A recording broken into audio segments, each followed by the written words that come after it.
What is up, hooligans? Happy freedom to you. Welcome to another episode of Coffee with Hooligans, where we try to make the news suck a little less. I appreciate all of you guys being here. If you're over on Rumble, please hit that thumbs up button. More likes equals more hooligans. Going to read through the schedule really quick, and then we will be checking on all the chats. So let me know how you guys are doing today. Then, of course, we will be getting things started. We'll be starting off with the White House press briefing with KJP. If she decides to come to work today, she's already 9 minutes late, but who am I to talk about being late? We'll be starting off with our first video titled Kids Online Safety Act is a product bill, not a content bill, says Senator Blackburn. Now, this sounds like a bunch of nonsense to me because I don't even think children should be online, let alone trying to put maneuvers up to keep them safe while they're there. How about we don't let them there in the first place? Either way. Then we got an Alina Habba video. It's titled Alina Habba Explains Possible Recourse on Anti-Trump Lawfare. Alina Habba is the new counselor to the president, so she was chosen to be a part of President Trump's cabinet. I meant to cover it yesterday, and somehow I forgot. Either way, then we got video titled DNA cell phone evidence will be key in the UnitedHealthcare CEO shooting case. Then we got a video that's kind of connected to that just came out. It's titled Luigi, however you say his last name, just screamed at reporters and struggled with police as he was escorted into court. That literally just happened. That video just came out a couple minutes ago. Then we got video from earlier today. It's titled Biden spoke earlier, but they turned his teleprompter off. That was old man Walter. Every day he's embarrassing us. He cannot get out of the White House fast enough. Then we got video by AOC blaming Daniel Penny for violence. Then we got these next couple of videos are kind of connected. Then after that, we have BLM leader weighs in on Daniel Penny verdict, saying stop calling him a hero. Now, she claims she's being oppressed, yet she's built like a cheeseburger, so she ain't that fucking oppressed. Then we got a video titled Daniel Penny and his lawyers celebrate his non-guilty verdict. They were hanging out at the bar, or at least that's what it looked like to me. Maybe they were somewhere else, but it looked like the bar.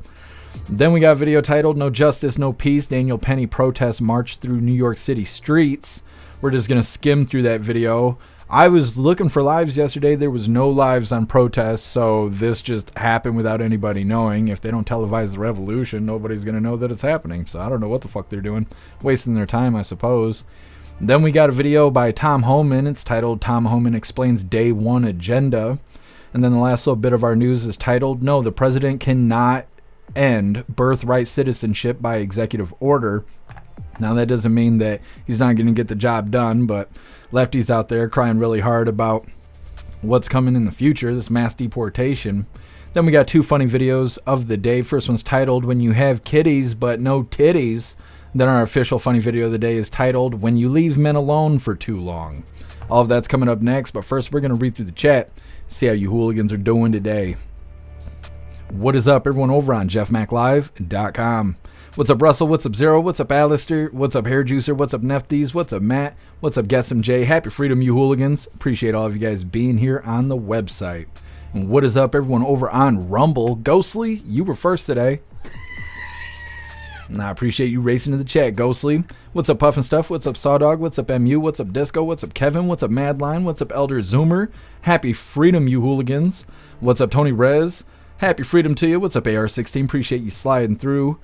Make sure you guys hit that thumbs up button over on Rumble. See if you can get us on the front page. And what is up, everyone over on Kick? What's up, Shannon? Happy freedom to you. And what is up, everyone over on Twitch? Matt Rogers, you're omnipresent. I appreciate you and happy freedom to you. And what is up, everyone over on CommieTube? Rachel, you were first today. Happy freedom. What's up, Matt? What's up, Toy Mafia? What's up, Hooligans Island? What's up, Light Rain? What's up, Scott Johnson? Happy freedom. You hooligans are welcome to hit that thumbs up button as well. Let me pull up X really quick because for some reason I can't remember to pull it up before.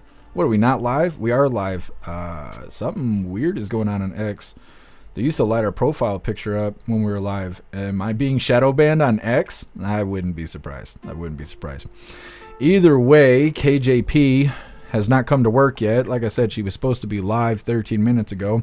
So what we'll do is we will pull this over to the side and we will start on our first video here. And if she jumps up, we'll go ahead and give her priority, I suppose. But until then, we're going to get started on this first video. It's titled Kids Online Safety Act is a product bill, not a content bill, says Senator Blackburn. like I said, this is all nonsense. I don't know why we're putting guidelines up for kids and parental controls and all this other stupid shit. Children don't need to be online. Either way, before we get into it, I want to remind you guys really quick, we have these I solemnly swear to be a hooligan t-shirt. This design was created by Alistair. Alistair is a badass in just about everything he does, so I will make sure to post his link in the chat so you hooligans can hire him for your creative needs. If you think it, he can create it. This design does come in shirts for men, shirts for women, tank tops for men, tank tops for women, pullover hoodies, zipper hoodies, coffee mugs, stickers, dog tags, and I even made Christmas blankets out of this design. Today I got on the plain Jane hooligan t-shirt. I will put both links in the chat for you guys to go check out the merch store and also go check out Alistair while we're watching this first video. The current Congress. Now ex-owner Elon Musk and the president-elect's son, Donald Trump Jr., are throwing their support behind the Kids Online Safety Act after recent modifications were made. It passed the Senate in late July, but has stalled in the House. That bill would make tech companies responsible to prevent and mitigate harms to children, including bullying and addictive behaviors. It would also boost data privacy measures and increase parental tools. Supporters say the legislation is content neutral and would not limit free speech, but not all lawmakers are convinced here. Let's bring in one of the co-sponsors of this bill, Senator Marsha Blackburn, Republican from Tennessee. Senator, welcome back to the show. Thanks for being with me. It's good to be with you. Thank you. Yeah, always good to see you. So, Senator, Speaker Mike Johnson has called this bill very problematic, suggesting it increases the risks of censorship. Why this disconnect among Republicans over what this bill would do? Oh, I think you've got some staffers in the House that are former staffers that now work for Google and Meta. And of course, they don't want to pass this because when our children are online, they are the product. And these social media platforms are making a lot of money when children are scrolling endlessly online. You know, Meta even assigned a value of the worth of a child who is online, $270. Wow. And those kids showed up at our hearings and talked about this, the addictive nature of this, the information. And, you know, Marky, there are laws and that we have on the books in the physical space that say you can't sell alcohol, tobacco, firearms to children. You can't let them enter into contracts. They can't get a driver's license before they're 16 years of age. And what we are saying is there need to be those protections for children in the virtual space. Yeah, some sort of guardrails here. Yeah. That's right, because they're exposed to all of this 24/7, 365. And parents, teachers, pediatricians are saying, let's put these guidelines in place. This bill is not a content bill. It is a product design bill. Just about every product that is available in the United States of America has product safety guidelines. But the virtual space has been the Wild West. Yeah, I'm a new mom myself. I have a 6-month-old at home. I'm already starting to think about what's healthy and what's not for her, you know, when it comes to online. How much of a game changer is it now that you have Elon Musk, among other allies of the president-elect, backing this? Yeah, you know, we have had an open door and have continued to work with stakeholders and making changes. And Senator Blumenthal and I made some changes to the free speech and duty of care language in the text, working with Linda Yaccarino, who is their CEO, and Elon Musk. And of course, they have been very supportive and have been publicly supportive of getting this legislation, getting these guardrails in place and protecting children in that virtual space. It makes a big difference to have their support. And what we've been able to do is work it to a position where we've taken away those concerns that would be free speech concerns. We've taken away those objections that would deal with duty of care.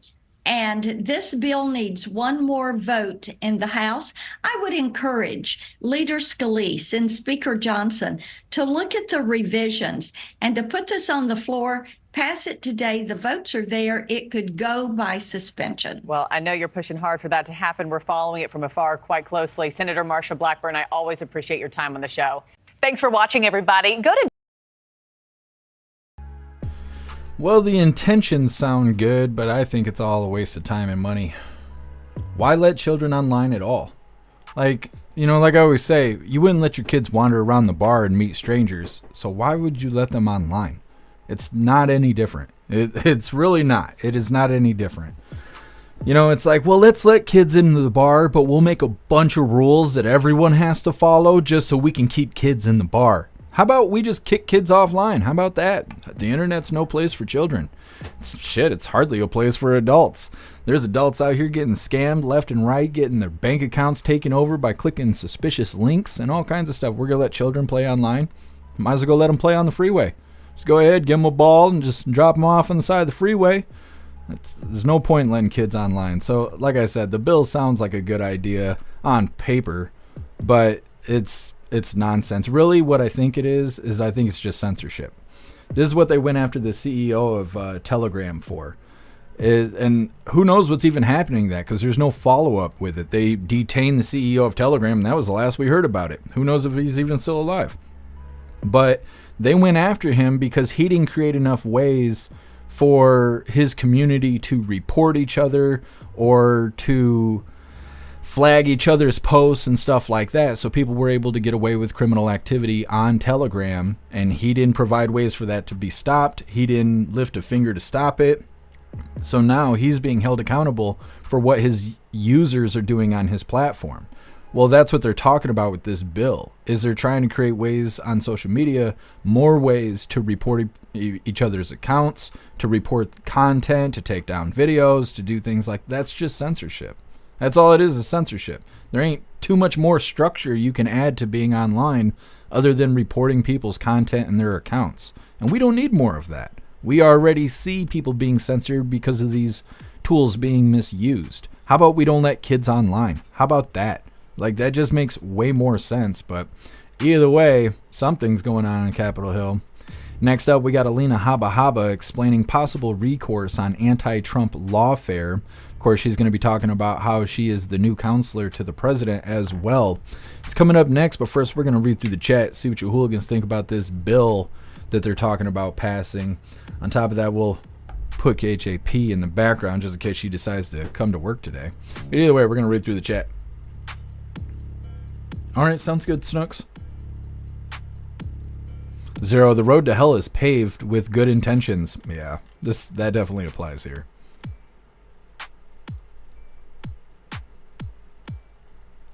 It's reading through. Sam, I voted for Marsha Blackburn. She's a badass. I think we've covered her a couple times. I can't remember what the last thing was that we covered. She has a very similar accent to John Kennedy. The way they sound is really similar. I wonder if they're from the same area. Happy Freedom, Cassie J. Appreciate you being here.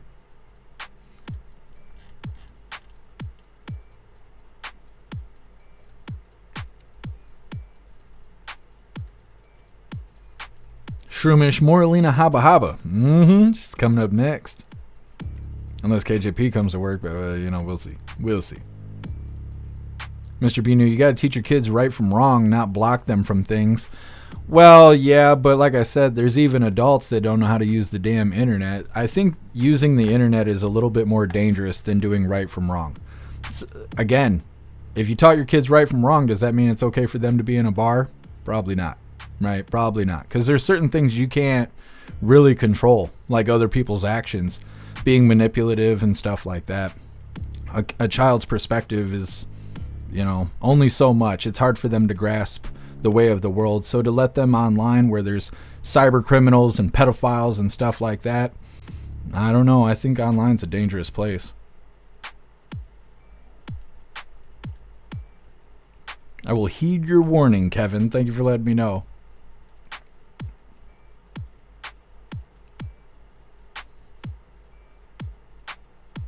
Hidu, I just saw that Letitia James is refusing to drop the civil case.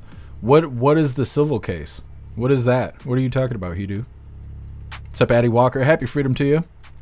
What's up, Ia? Happy freedom to you.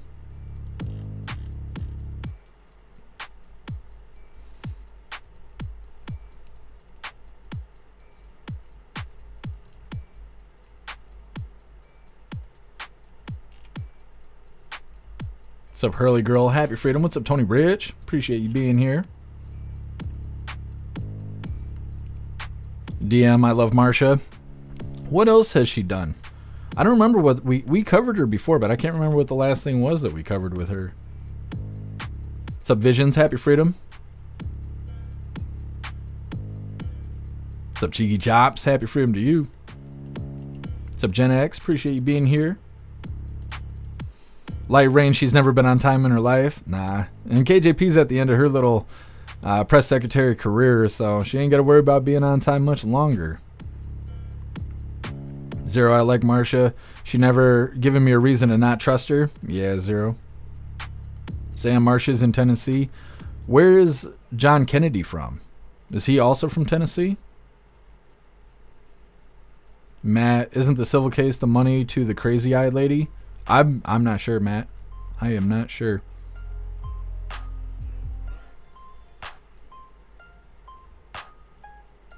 He do the fraud case for inflation, his assets where there were zero victims and he paid back his loans.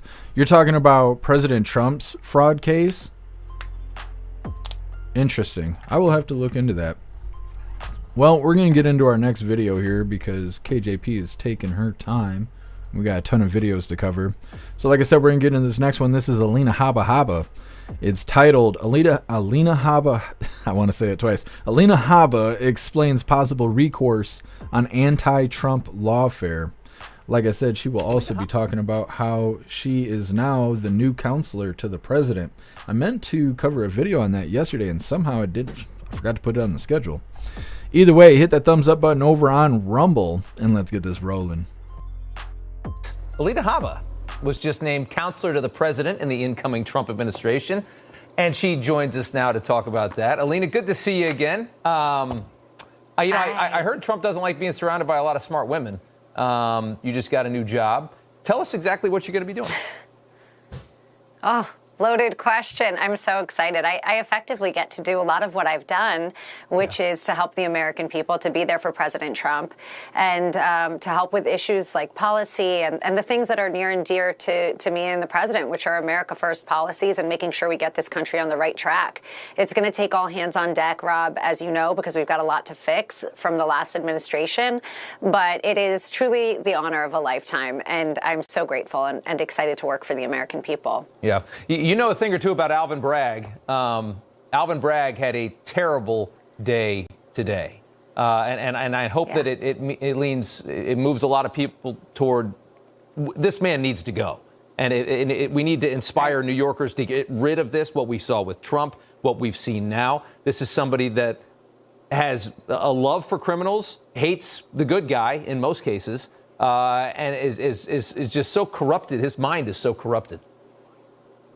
Yes, it is. And you know, with going in and being part of this administration, I can assure the American people that the one thing that I'm really passionate about is making sure that this does not happen again. Yeah. And I say that as firsthand knowledge as the person that was there with the president through so many witch hunts, through so much lawfare and political witch hunts, effectively. That's just what they are. And you can't do that and then let American people sit on the sidelines and get hurt. You can't. You just can't. You can't have this double standard. So it's something I'm really passionate about, and I'm going to be speaking to the president to see how I can help in that regard, especially because that is incredibly important. And it's something I know well, and I'm happy to help America make sure that we recover from the damage that has been done by these DAs and AGs and make sure that they know that they cannot do this. They will not get away with it. It is incredibly hurtful to the American people and the people that voted them in. Yeah. You know, I was just speaking with Doug Burns, who's a former federal prosecutor. He was talking about the idea that Pam Bondi, when she gets in, should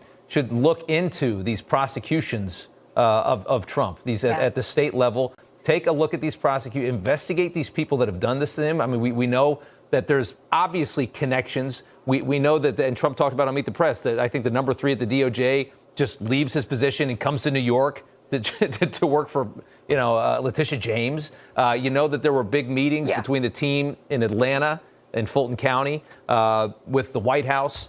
All of this just stinks to high heaven. Do you think that's going to be, will that happen? Do you think that we're going to have a DOJ look into people like Alvin Bragg, Letitia James, Fani Willis? I can assure you that I'll be encouraged. Okay, KJP is coming to work today, so we're going to put her on the screen. We'll come back and we'll do the Alina Habba video right after this live. Really quick, what color do you think KJP is going to come out in? For some reason, I'm feeling like she's going to be wearing green. I don't know. That's what I'm thinking so far. Like I said, after the press briefing, we'll run that Alina Habba video again. Since we cut it short, we didn't even make it halfway through the video. Russell Bragg needs to be kicked out of law. Absolutely. Russell, you think of purple. Zero, you're thinking purple. Snooks, you think she's going to be in green. Sam, you think of blue. Cassie J thinking red. Matt, yellow. Holy. Alistair, she'll be wearing something ridiculous. Okay, you can't cheat, Alistair. You can't cheat. You can't just jump to the head of the line there, okay? Guess she'll be wearing black. She'll probably be wearing black. Guess we'll see. We'll see. Zero Bragg needs to be in jail. Yeah, they should all be investigated with their bullshit. Tony Rez, you think she's gonna be in gray, green? Kevin, you thinking yellow? Sawdog. Dome. What color is that? Matthew, that's terrible, Matthew. Bobby, you think of turquoise? Cricket Kiss, she's gonna come out in orange. And oranges. Eric, you thinking blue? Matthew, it's 9 o'clock. It's almost. What's up, Jamie? Happy freedom to you. Thank you for joining us. Red for the devil. Yeah, it could be. Bobby, you think she's coming out in a clown suit every day? Cricket Kiss, assless chaps and tassels. Ah, no, we'd send her back. She came out like that, we're sending her back.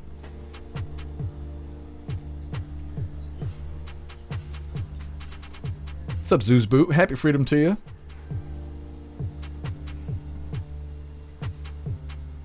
Thank you so much, Afro Man, for continuing the membership program over on Twitch for 8 months. You're officially a hooligan. And I appreciate you. Thank you so much for the support. You guys are awesome. Tony Rich with the puke orange. Ugh. She might have a little puke orange on. She's got it on the inside. Holy. What's up, Leah? Happy freedom. You're thinking she's going to be wearing red? Yes. Crotchless bell bottoms. No. The press room couldn't handle that smell. There's no way. Corey, you think she's going to come out in white? Could be. Mac, you think she's coming out in mint and green? I don't think I've seen her wear mint green. That would be something. If you're right, we're going to be suspicious. What's up, Gen X? Happy freedom. Clown clothing every day. Hooligans Island. Rainbow. She's rainbow on the inside. What's up, V Diddy? Happy freedom to you. A lot of extra media today. Nah, there's all kinds of stuff going on right now. Sam, well, she is a clown. She is.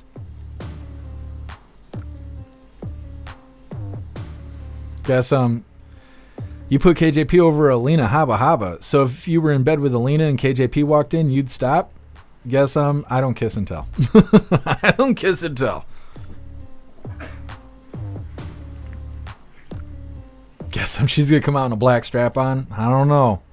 She can't handle the Peter that's in the room. Who the fuck voted on blue and green? What is she's a child. Holy. Hit that thumbs up button, hooligans. All right, good afternoon, everybody. Prostitute. Foggy day. So this afternoon, President Biden delivered a major address on his economic legacy. After decades of trickle-down economics, President Biden has written a new playbook that's growing the economy from the middle out and the bottom up. His administration has delivered the strongest recovery in the world and laid a strong foundation for years to come by investing in America, empowering workers and unions, lowering costs, and supporting small businesses. Over the last 4 years, we have made remarkable progress, and the results speak for themselves. Over 60 million jobs created, the lowest average unemployment rate of any administration in 50 years, inflation down faster than almost any other advanced economy. So this is highly inappropriate, but I've just now noticed with her tight t-shirt that she flexes her tits when she talks. Is that normal? Do all women do that? Do we continue to grow the economy from the middle out and bottom up, or do we backslide to trickle-down economics? With that, I will turn it over to Jared Bernstein, Chair of the Council of Economic Advisors, to further discuss the economic progress that we have made. Jared? Thank you. Great to be here with you again. I want to thank my team, as always, for helping me to prepare to speak to you today. What the hell? The president, as you just heard, gave a legacy speech today wherein he spoke about the strong economy that his administration is leaving to the incoming team and how we got here given what we faced when we took office. He then lays out a set of benchmarks, which I will go through with you in a minute, against which the incoming administration's economic stewardship should be judged. The speech makes clear that while the pandemic was the acute source of economic stress 4 years ago, the damage done by decades of Republican fealty to trickle-down economic policy was a long-term underlying source of economic pain for millions of Americans. The speech goes through the policy implications of that agenda, offshoring jobs with no concern for workers in their communities, anti-unionism, and disinvesting in American infrastructure, workers, industries, and contrasts that with the Biden-Harris agenda of middle-out, bottom-up growth, which implies a very different agenda, investing in workers in key industries of future growth and productivity, union power, full employment labor markets, fair taxation, and taking on corporations and lobbies like Big Pharma on behalf of the American middle class. The timing is not accidental.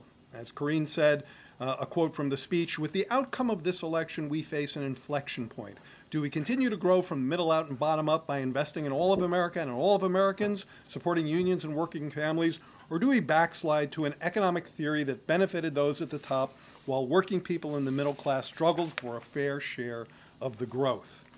The president, as his speech, at the end of his speech, the president ticked through a set of benchmarks, indicators by which the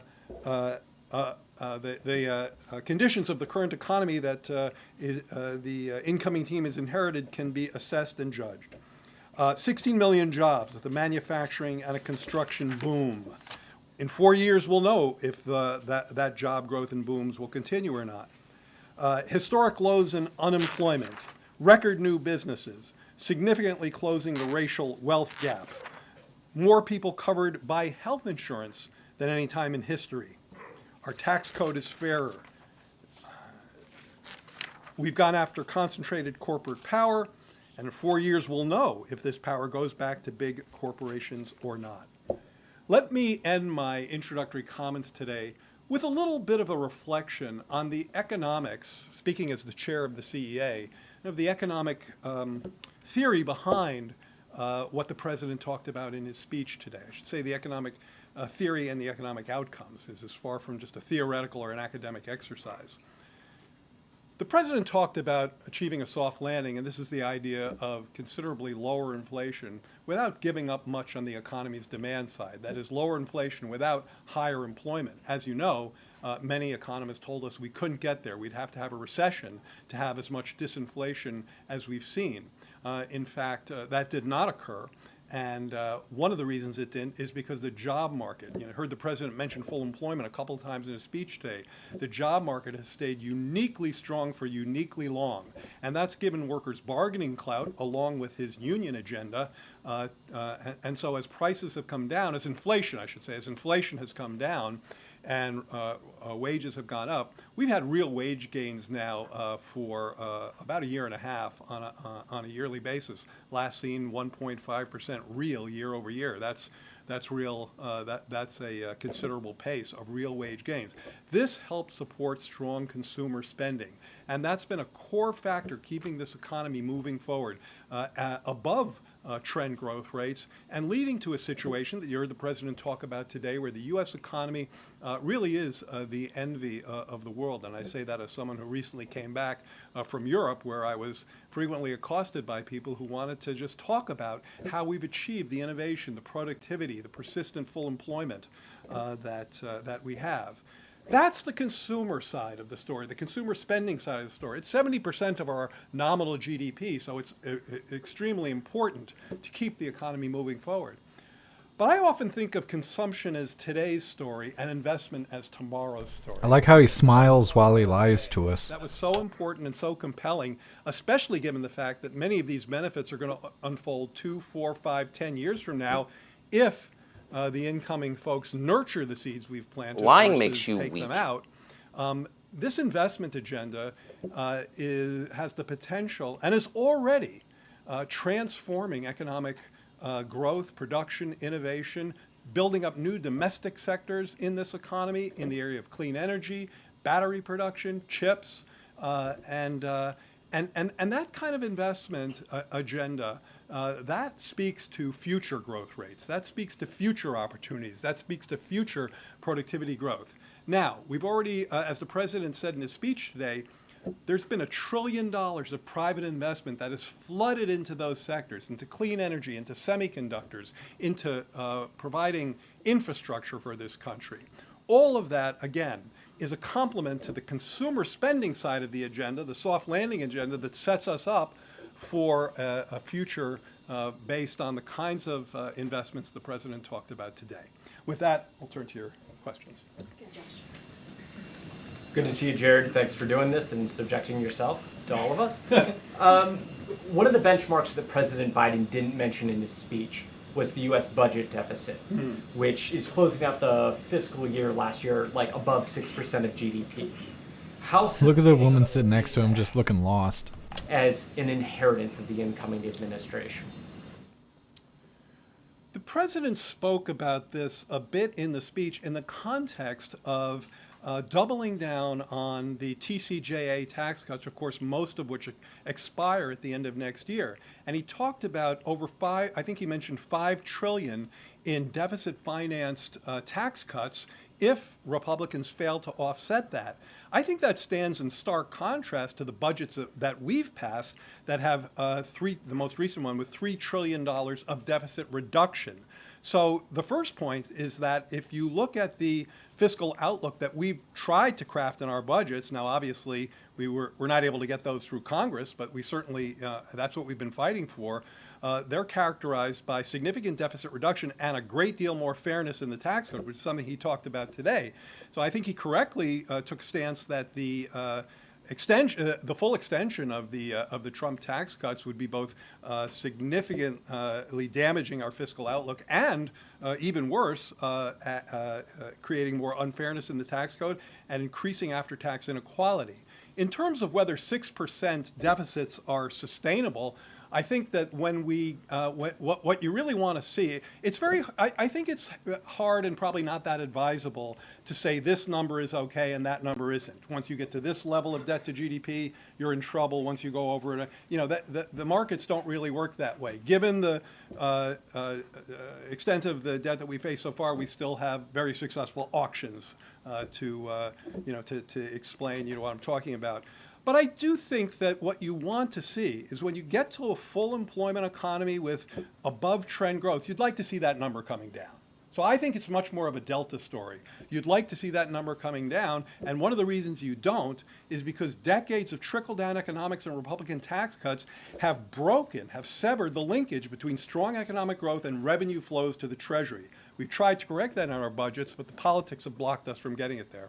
But basically, you believe the current situation is not sustainable based off your budget proposals. I think that when you get to an economy, I think that when you're an economy like ours, no, I wouldn't say it that way. I would say when you're an economy like ours with all the kinds of indicators the president discussed today, full employment, above trend GDP growth, historically low unemployment, yes, your budget deficit should be going down because the revenues that come into your coffers are outpacing your outlays. Just making shit up. That we've written. That's something we've tried to embed in our budgets, and we haven't been able to get them passed. What's worrisome, and the President talked about this today, is that the incoming administration is making sounds of going in the other direction, which I would consider fiscally reckless.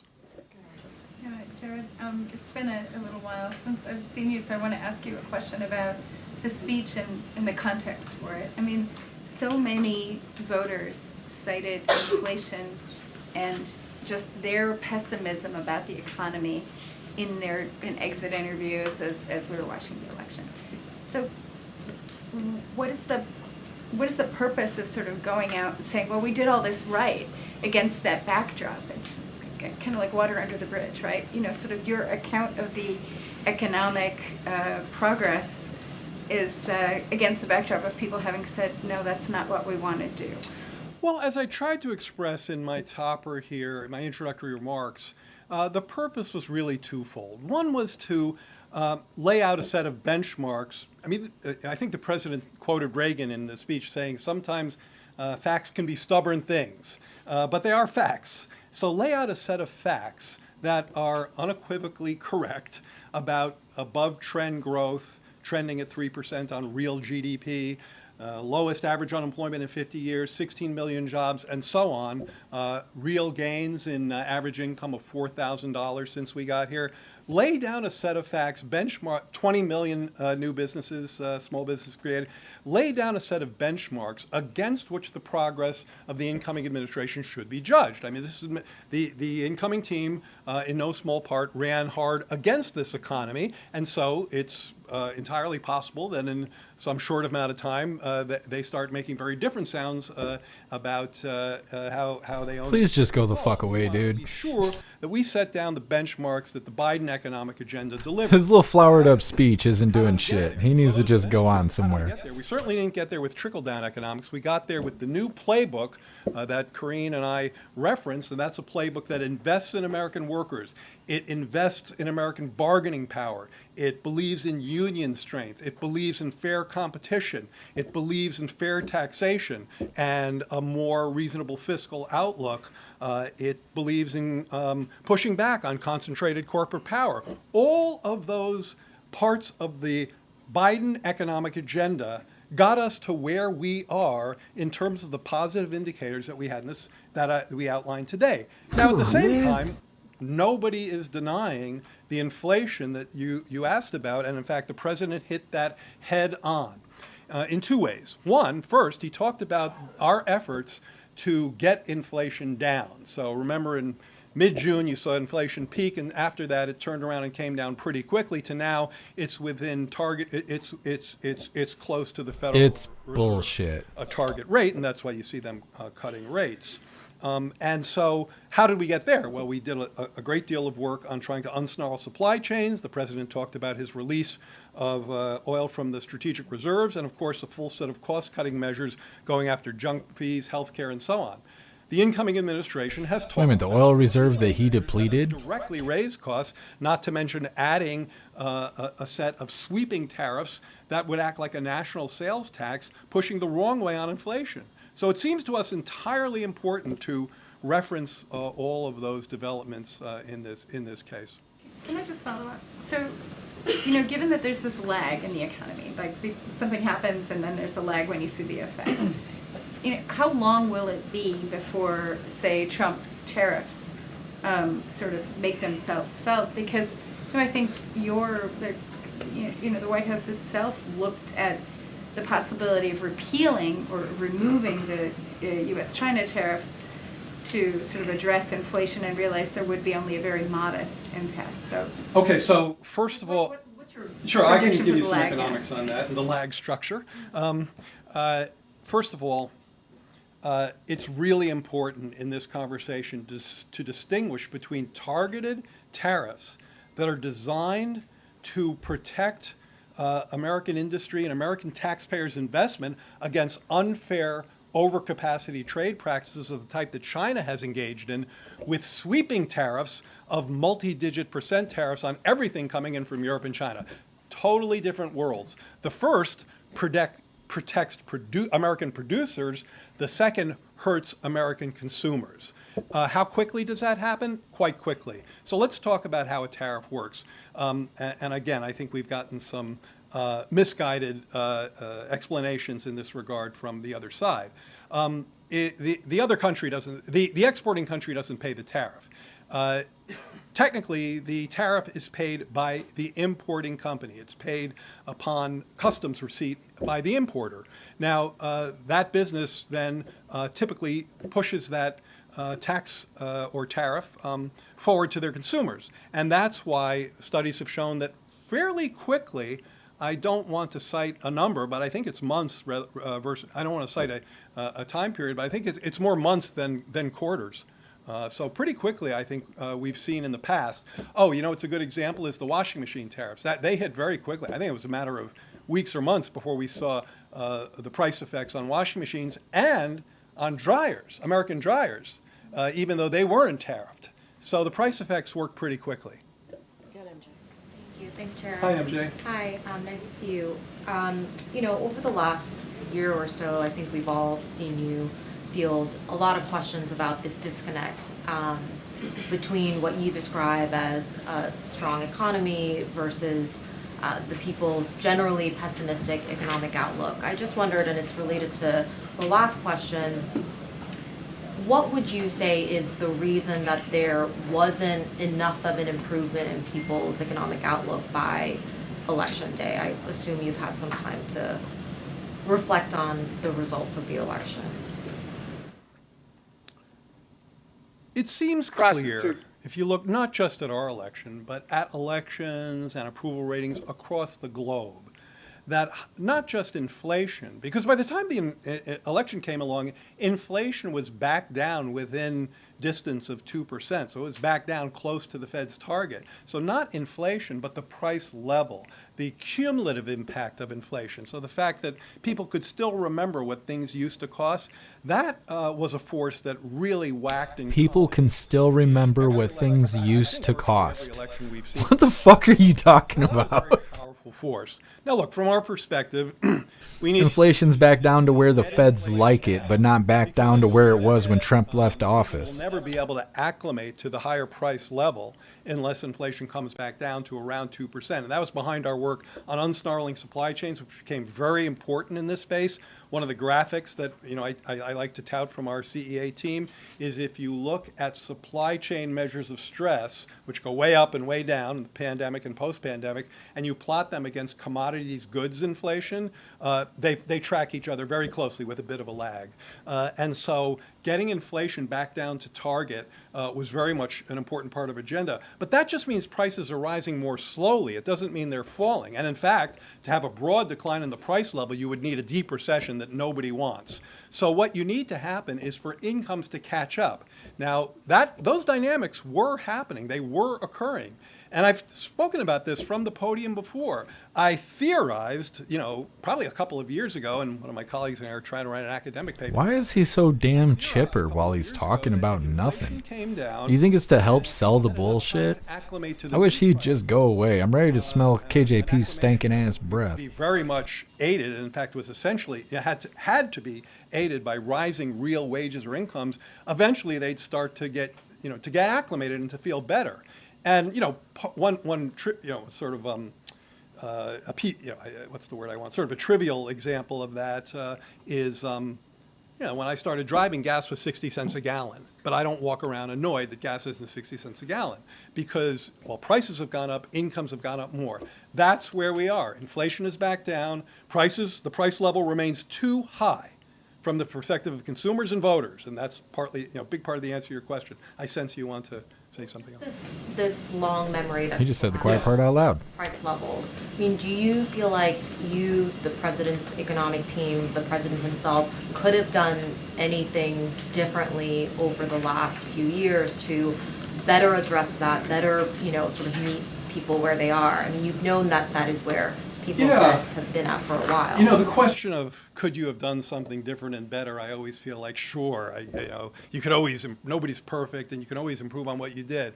But on the issues I'm talking to you about, we were one of the first folks to be talking about this, to be understanding the difference between inflation and price levels from people's perspective. I mean, I don't know if you remember, but I brought this to our senior staff one day.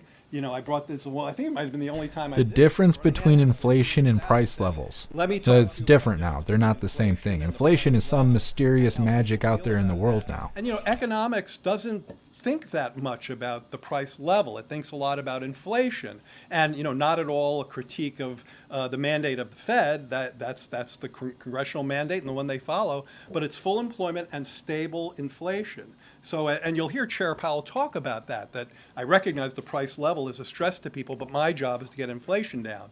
So it's something we've been on for a long time, and it's behind the cost-cutting work that we tried to do here.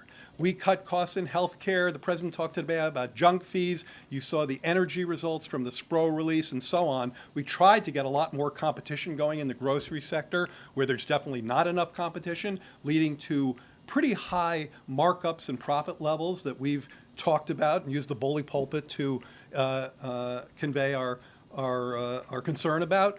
But we live in a capitalist economy, and so prices are generally determined by private markets. But where we could, and healthcare is a great example because the government is in 9% of the healthcare market. So healthcare is about 18% of GDP, about half of that is the government. So there's an area where we could and did make a huge difference. Insulin, capping prescription drugs, which kicks in, by the way, in a couple of weeks, the $2,000 cap on prescription drugs. We're very proud of that agenda. Could we have done more or talked about it differently? I think we did what we could. Hey, Jared. Hey. Good to see you. One of the things the president mentioned today at Brookings was he hit a note of regret about not signing the COVID checks the way that Donald Trump did. And I just was wondering if that's something you ever talked about, or following up on MJ's question about what could have been done differently. Was that a debate that happened at all? Would you have recommended anything to the president in that regard? It's not something I recall talking or debating about. I mean, I will say two things about that. One is, just to bring it back to the economic space in which I'm more comfortable, certainly those checks were instrumental in what I described earlier, which was getting businesses and consumers to the other side of the crisis. We gave people more buying power than they had at a time, and there's been a lot of second guessing on this, so I'd love to set the record kind of straight. In January of 2021, it was peak COVID deaths. Okay, the unemployment rate was stuck at 6.7%, and I just looked back the other day. The last jobs report when we came in was a negative. It has been revised. It's been revised differently. I think it's actually been revised to be a bigger negative, but it was a negative. In other words, we'd lost, I think, 140,000 jobs according to the print. That was in December of 20. So this was a very challenging economy. People who say it was fine and you shouldn't have done anything are forgetting. That's amnesia. So we're very proud of the fact that this income got into people's hands quickly. Who was asking about the lag a second ago? Boy, there's a really tight lag there. This money got out quickly. It got into the economy quickly, and So how much money are you sending to those people in North Carolina? An economic expansion that is today the envy of the world. The president isn't hyperbolic when he says that, and I say that having recently come back from Europe. Is the end that set up that full employment expansion that we've enjoyed since then. And two, so I said there'd be 2 points. Two, he was kidding. Oh, yeah, he was kidding about signing the checks. He was kidding. Oh, good, Daniel. Thanks, Jared. I just wondered if you have had the chance yet to speak to your successor in the Trump administration, and if you've got any advice for him. I have not. I don't know who will be sitting in my chair yet, so I haven't spoken to that person. And then advice? Yeah. That's a good question. That person? I would say read the president's speech today. Really, I'm not being facetious. The president's speech today is the best advice I could give to any member of the incoming economic team. Because what it says is we have planted some very important seeds in growing domestic industry, which I think both the outgoing and the incoming administration share. The strong desire to see American industry stand up independently, more resilient supply chains. Yes, we still believe in very robust trade flows, so obviously part of my advice would be not to do sweeping tariffs. Certainly small tariffs, targeted tariffs that protect against unfair dumping, sure. But it would be to nurture, I guess this this may not be the most mellifluous advice that they want to hear, but nurture the seeds that we've planted. This is not a blue state thing or a red state thing. And in fact, the president was very clear on this today. Most of the investments under the IRA, under CHIPS, even under infrastructure, are going to red states, not blue states. Most of them are going to people with relatively lower incomes or lower levels of education. So very much a working class issue. So nurture the seeds, don't stomp on them. Is there anything that you have seen or heard from the incoming administration's economic plans that you like? Or that could be in line? He's praying to God right now. You have. You know, I've heard certainly commentary about getting on a more fiscally sustainable path. So thinking about Josh's question a moment ago. What I can't put together is how you get there from here, well, not from here, how you get there from what I believe to be their fiscal agenda. And in fact, there have been many scorekeepers across town who have been scoring the cost of not just extending fully the TCJA tax cuts, but going further. Tax cuts for overtime, tax cuts for Social Security, tax cuts for tips. And so if you tout that all up by one study, there was an upper bound of north of 10 trillion in terms of adding to the deficit and the debt. So I like some of the sound I'm hearing about getting on a more sustainable fiscal path, but then I'm hearing a policy agenda that goes the wrong way on that. Just to follow up, you said that most of these projects are in red states. Certainly your administration didn't get a whole lot of political benefit from that, but I'm wondering, why is that? Is it because it's easier, there's less red tape, there's less regulations in red states, you can get projects up and going faster than in blue states? No, it's not so much that. It's more that, that these projects were targeted to communities that had been historically left behind. This president believes, and I think he probably shares this belief with the incoming president to some extent.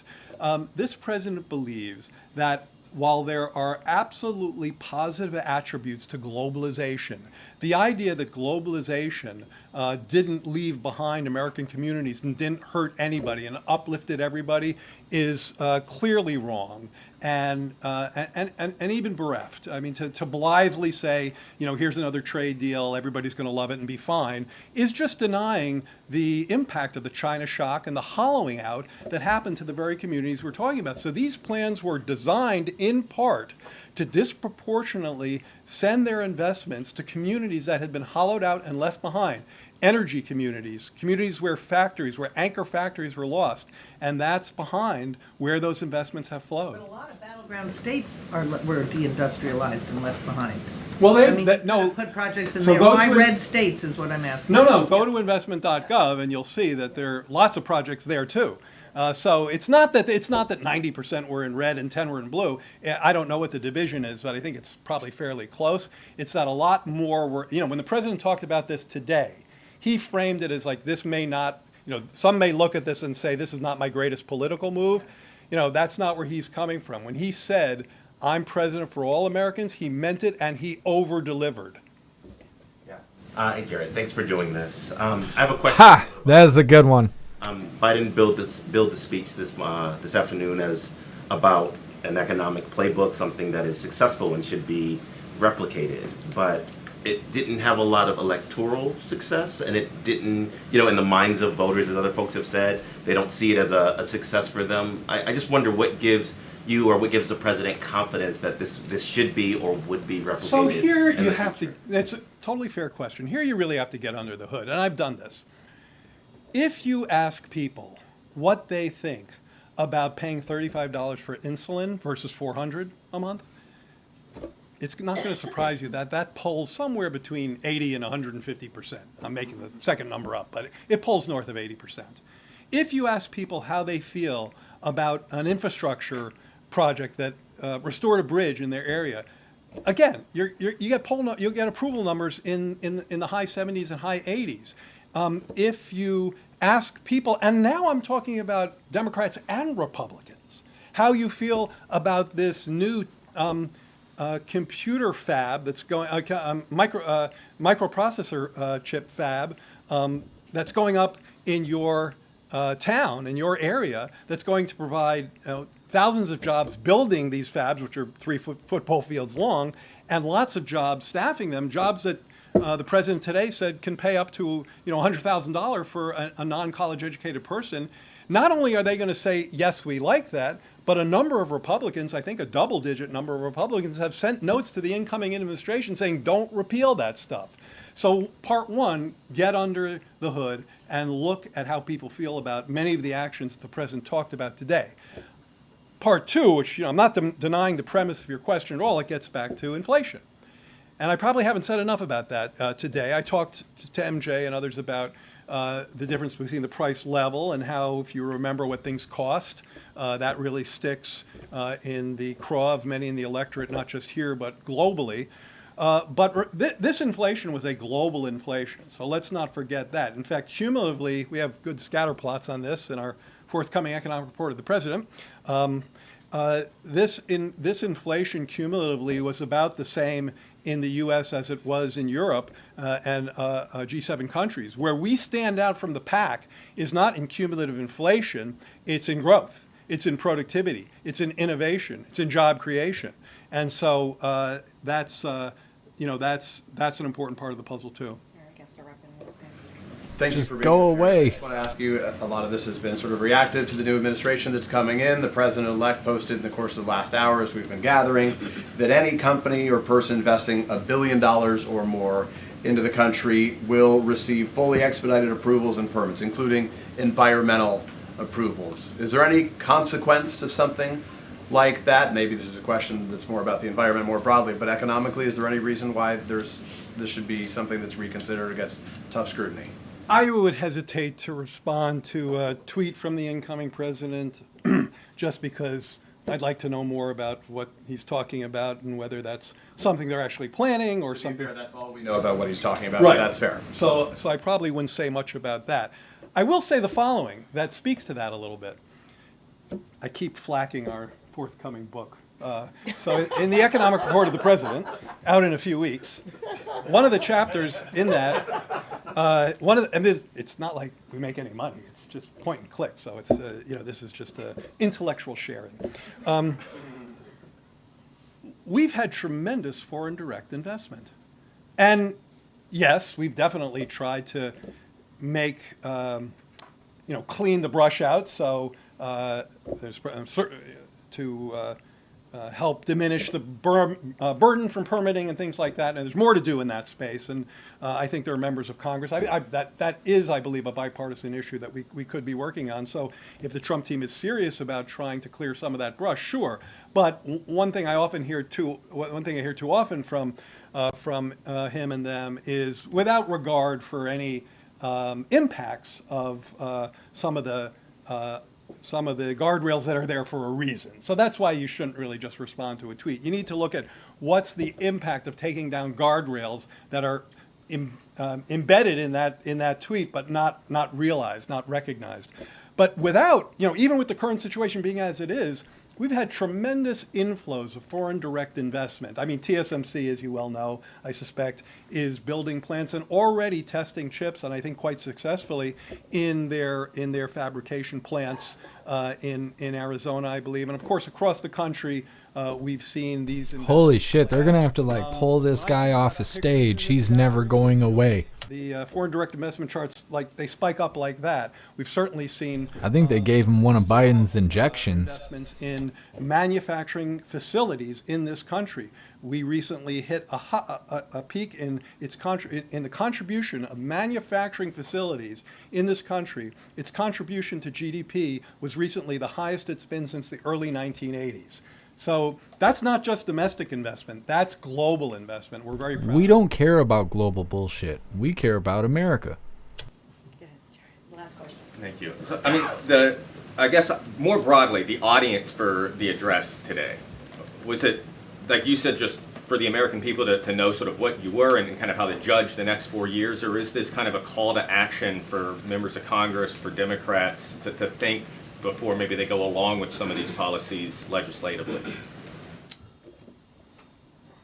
I mean, I think that in some ways, sure, the latter of what you said, in the sense that the president was very clearly outlining two very alternative economic playbooks, and he was very critical of the former, the trickle-down model, and very much underscoring the progress that we've made with the Invest in America, invest in workers, invest in unions, invest in tax fairness, invest in domestic industries in this country. That's the agenda, that he obviously argued today is far superior to growing the economy in a lasting way, to trickle-down tax cuts for rich people, which, as I said earlier, simply worsen the fiscal outlook and enrich their beneficiaries. What I would say in terms of, I don't know that there was some sort of, no hidden message to politicians in there, but I've tried to say today, one, I think, useful way of looking at what he talked about today is this investment agenda. Strong consumer spending at 70% of our economy, that's important, but investment, is another 10, 15%, and that's important too. Consumer spending helped us get to where we are, helped us, strong consumers on the backs of a strong labor market, easing inflation, strong real wage and income gains, that's helped get us to where we are. And in fact, a healthy American consumer, off the backs of a strong full employment job market, will always propel this economy forward, because consumer spending is 70% of our GDP. In Europe, it's 55%. In China, it's 40%. So that's a natural place for us to have gone. But for investing in the future, you got to plant seeds. So the message to anyone, D, R, whomever, from the speech today, is nurture those seeds. Take those seeds that we've planted, and by the way, these are not sprouts in the ground. I mean, these are seeds that have $1 trillion of private capital backing them. So they're sprouting. I think I better put this tortured metaphor aside pretty soon. But those sprouts need to be nurtured, and I don't care if you have a D or an R next to your name. You need to roll up your sleeves and start nurturing. Nurturing. All right. So they just did all this bullshit just so whatever President Trump does in the first year, these assholes can try and take credit for it. That's all it sounds like. All good? We planted seeds, so anything in the future, that's us doing it. Okay. That's right. All right, I just have two more things to share with all of you at the top, and then we'll continue. So today, following the G7's June agreement and the president's October commitment, the United States has disbursed $20 billion to a new World Bank fund that will provide economic support for Ukraine. The U.S. and G7 loans will be paid back by the interest earned from Russia's immobilized sovereign assets, increasingly putting the cost of the war on Russia, not on U.S. taxpayers. After Russia's brutal invasion of Ukraine, the G7 made a commitment that Russian sovereign assets in our jurisdictions will remain immobilized until Russia ends its aggression and pays for the damages it has caused Ukraine. The United States and G7 are now making good on that commitment. Together, we will leverage income earned from frozen Russian sovereign assets to provide a total of $50 billion of extraordinary revenue acceleration ERA loans to Ukraine. This will lend vital support to the people of Ukraine as they defend their country, and it also makes clear aggressors and tyrants will be responsible for the damage they cause. And finally, tomorrow, the President and the First Lady will host the first ever White House Conference on Women's Health Research. The conference will bring together business philanthropic leaders, academic researchers, advocates, investors, and administration officials to discuss the President and First Lady's historic leadership to advance women's health research. President Biden and First Lady Jill Biden created the White House Initiative on Women's Health Research to fundamentally change how our nation approaches and funds women's health research. The reality is, despite making up more than half the population, women have historically been understudied and underrepresented. She does. She flexes her tits while she talks, and then she like relaxes when she takes a breath. Never noticed that before. Transformative investment of $12 billion in new funding for women's health research in his 2024 State of the Union. He also signed an executive order to advance women's health research and innovative directing, the most comprehensive set of executive actions ever taken to expand and improve women research on women's health. Since its launch in November of 2023, we're proud that the initiative has galvanized nearly $1 billion in funding to close gaps in research. And tomorrow you will hear directly from the President, you'll hear directly from the First Lady, who are going to discuss this progress and the work that still remains. And stay tuned for more. With that, Josh, as always, it's good to see you. Good to see you. Given the killing of the UnitedHealthcare executive, what would you say to Americans who might sympathize with Luigi Mangione's purported manifesto indicating that insurance companies ultimately care more about their profits than the health of their customers? So let me is that premise is that premise accurate in any way? So let me just say at the top, offer up certainly our condolences to the victims and his loved ones. We are certainly tracking the latest regarding this deadly shooting. As you all know, local enforcement is leading the investigation, and the FBI certainly is supporting. So we will know more as they complete their work, and we're going to give them the space to do just that. And we are grateful to law enforcement for apprehending the suspect, and we stand ready to provide further support if needed. And so while we're certainly not going to comment on the investigation, we condemn violence in the strongest term. And so I'm just going to be really careful here and not comment on this case as we do normally. It's not, it's our usual step forward as we talk about these types of situations. Obviously, this is horrific. Violence to combat any sort of corporate greed is unacceptable. And so that is as far as I'm going to go. I'm going to let the investigation move forward, and I'm not going to speak to any manifestos or anything that is coming out to this. Let me follow. This administration has made price gouging a priority. It's talked about junk fees. The president just outlined part of this in his economic speech. Are Americans treated fairly by their insurance companies? Look, I think what I want to be careful, because this is indeed connected to this case, connected to this ongoing investigation. I do want to be mindful on what I say from here, and I'm going to let this open investigation continue and let the law enforcement do their job. I think it's important that we give them the space to do that, and I don't want to speak to what has been said by this particular individual. Obviously, we are going to continue to condemn any form of violence that is unacceptable, and so that is as far as I can go from here, given that this is an ongoing investigation, and speaking to it would not be the right Healthcare CEO gets shot. They condemn violence. President Trump gets shot in the ear. They say he should calm down his violent rhetoric. Oh, okay. Especially in New Jersey. These are not small drones, some of them pretty large. They're flying at low altitudes, they're flying in flocks. Has the president been briefed on this situation? So we are certainly aware, the president is aware. So we're closely tracking the activity and coordinating closely with relevant agency, including DHS and FBI, to continue to investigate these incidents. Don't have anything beyond that to share. Obviously, this is something that DHS and FBI are tracking very, very closely, and so I would have to refer you to them directly, but aware. Keeping an eye out and looking into the incidents that you just mentioned. Still though, but has the federal government ruled out that these are controlled by foreign entities? Yeah. And do you know if they're conducting surveillance over these areas? I cannot make any kind of predictions or comments about that specifically from here. This is something that DHS is looking at and FBI, so I would have to refer you to them. I don't have anything beyond that. We're tracking this very closely.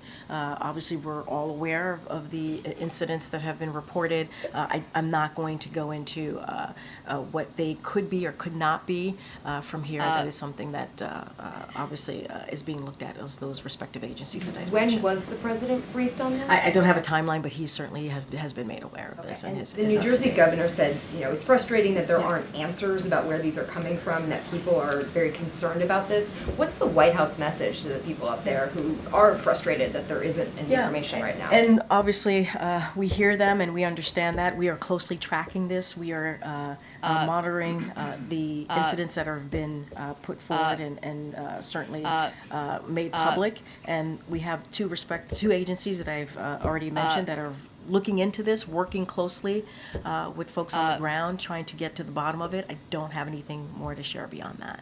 Prostitute. Go ahead, Andrea. I was trying to see who else I could call because I know I've called on you already. So I just want to follow up on your comment or your desire to not comment necessarily on the UnitedHealthcare thing, but you did use the words corporate greed. So just you mean just in general in this administration? Well, I mean, in terms of, you talked about the horrific response. Just read it back. Obviously, this is a horrific response. Oh, you mean in my answer? This is horrific violence. To combat any sort of corporate greed is unacceptable. Yeah. So, I mean, are you saying that you buy the argument that this violence was specifically targeted at some sort of corporate greed by UnitedHealthcare? What I'm saying is that anything, right? Any type of violence on whatever it is, right? Whether it's political violence or any kind of violence, we are going to continue to say it is unacceptable, and we're going to condemn any form of violence. And that's what I was bringing it more so in a broader spectrum of what we have been pretty consistent in saying at this podium in this administration, certainly this president as well. Any form of violence, whether what it is, we are going to certainly condemn it. And then just to switch gears, the president today during his remarks at Brookings talked about leaving office but not going away and continuing to work on polarization and division issues. Do you have anything to share with us in terms of the president's plans? He's cut short his, what will he be doing over the holidays? Can you just sort of give us a little readout on what he's planning and whether, there would be a foundation or how he envisions working on So you're talking about like, polarization. what his world will look like post his presidency. Look, I'm going to let the president speak to that. Obviously, he gave you a little bit of a window of his thinking of what he sees his world post January 20th. I don't want to get ahead of him. This is someone, if you think about it, right, and more broadly, he has had a 52-year career in public service. So he is a public servant to his core and always believes in doing everything that he can to make Americans' lives better, and you saw him do that in the last almost 4 years, and he's going to continue certainly doing that in the next 41 days, the last 41 days of his administration. Jesus loves us. We got 41 days more of this bullshit. He talks about continuing to do the work that he truly believes in. Obviously, he talked about polarization. This is something that he's talked about for some time, and this is also a president, whether he was president, vice president, or senator, and you know this if you followed his career very closely. He has found ways to reach across the aisles to get things done on behalf of the American people, and so I'm sure that is something that he wants to continue to speak to, but I don't have anything to share. I'm going to let him certainly lay that out when he feels is the right time to do so. And just really quickly, I know that Kirby spoke with us earlier, but the question... Someone said it looks like Kanye West in the back behind the lady. It looks like the government there now is sort of, or the direction seems to be to embrace an open market economy. Can you say anything more about further contacts that you've had with the opposition forces there in Syria and what your sort of understanding is about the direction that government will take? So look, what I will say is, and what you've heard from many of my NSC colleagues over the past couple of days, and certainly from the president on Sunday when he spoke to the developments in Syria on Sunday when he gave remarks in the Roosevelt Room. So what we can say and what I can say is that we are in contact with all the Syrian groups, including including intermediaries, as we work to do whatever we can to support the Syrian people through a transition, and so that's what I can speak to. You heard the president say that various leaders of the rebel groups, including HTS, are saying what we view to be the right things publicly, obviously, but what is important is what they're saying closely matches what they're saying. Their actions closely match their words, and that's what needs to be seen. But I'm not going to go beyond that at this time. But certainly we are in touch with Syrian groups. Okay, MJ. Thanks, Corinne. Just quickly following up on the murder of Brian Thompson, can you give us any sense of how the president himself has been processing those headlines? I think even just setting aside the debate that it has prompted about the healthcare industry, I think just the image itself has been so shocking to a lot of people. Yeah, and I'm going to be honest, I haven't had a deep dive conversation with the president about this. Obviously, I know that he has been updated.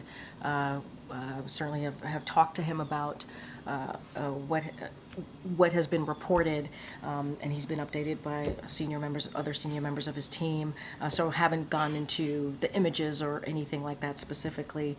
But what I can say, and what we've been pretty consistent, and I just mentioned this to one of your colleagues, is denouncing violence and how horrific this incident is. And it is important to certainly continue to say it's unacceptable, continue to say that we condemn it, and we are trying to be really mindful because this is an ongoing legal matter. And so what we say at this podium, as you know, goes far and wide and has impact. So we're trying to be super, super careful from here.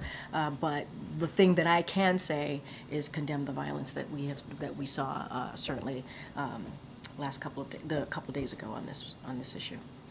Just separately, can you confirm that the president still opposes the death penalty?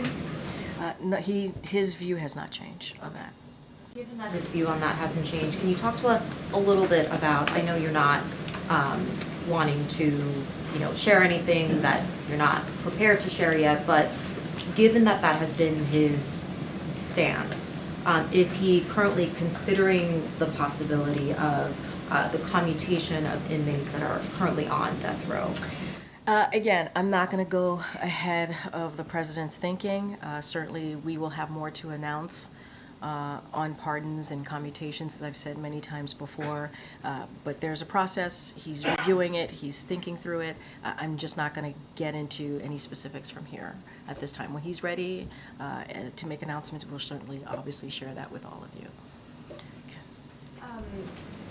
Quickly, you mentioned the president can speak for himself on a lot of these issues. Will he give a year-end press conference? I don't have anything to share. Obviously, the president is going to wants to continue to engage with all of you. I don't have anything to share on that.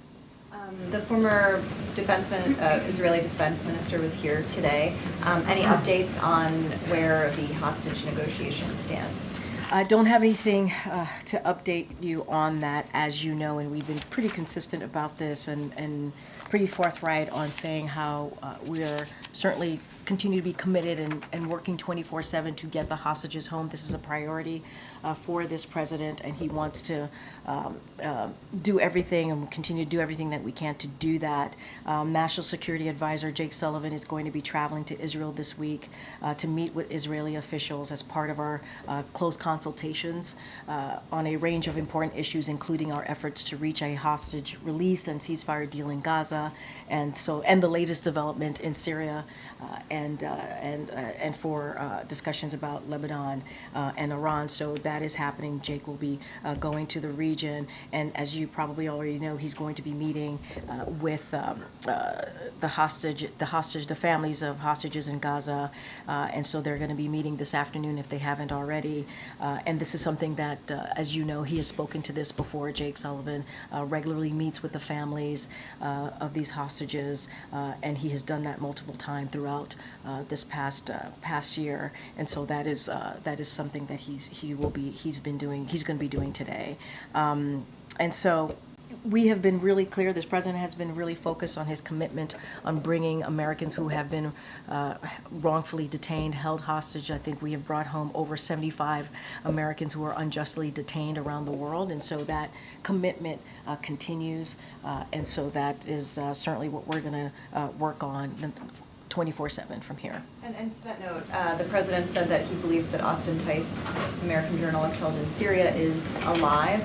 What exactly is that based off of, and has there been any movement in terms of securing his release? So let me just say at the top that that is a priority.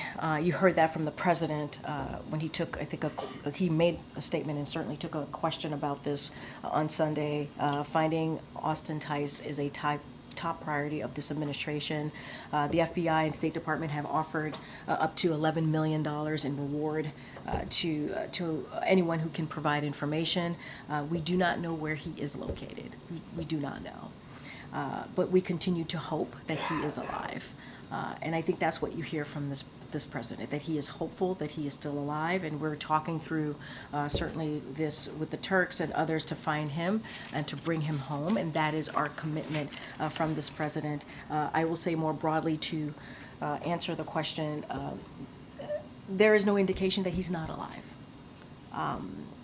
But there's also no indication about his location or his condition. So again, we are hopeful. We are hopeful that he is, and we're going to continue to do the work to bring him home. Sorry, just to follow up, so when the president says he believes he is alive, are you saying he's really saying that he's hopeful he's alive? Well, there's no indication he's not alive.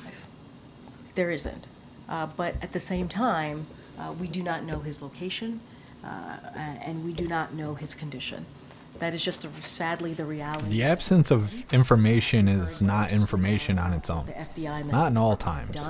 Offered up $11 million in rewards to anyone who can. Like, that's the most flowered up saying "I don't know" I've ever fucking heard in my life. Him home. And that's what you're going to continue to see from this president. Again, I talked about how he has, in his administration, has brought home more than 75 Americans who have been wrongfully detained. And so I think you can see this president and hear this president's commitment to doing that, getting Austin Tice home to his family. Yeah, Peter. Can you detail how recently or when most recently President Biden himself spoke to the Tice family, what the engagements with the family look right now, and then what, with some specificity, is being done to try to secure more information? Is there a hostage recovery effort that's taking place that's physically in Damascus on the ground? There are American troops there. What more can you tell us about that? So I would have to check in. I don't have any update on a conversation when is the last time the president has a conversation. None since the fall of Assad. I just want to be super mindful. I just haven't had that conversation, so I don't have anything to share with you on the last time the president has spoken with Austin's family. As you know, Jake Sullivan, the National Security Advisor, spoke to his family just last week, so that has occurred. There's been engagement and from us with the family, so just want to make that clear. Look, I just laid out how the FBI and the State Department has offered up $11 million in rewards, right, to try and get more information. We do not know his location, and we do not know his condition. And so we are trying to do everything that we can to get that information. We are committed to bringing him home. The more hype she gets, the more she flexes her tits. President, certainly on Sunday when he was learning a lot during the press briefing today.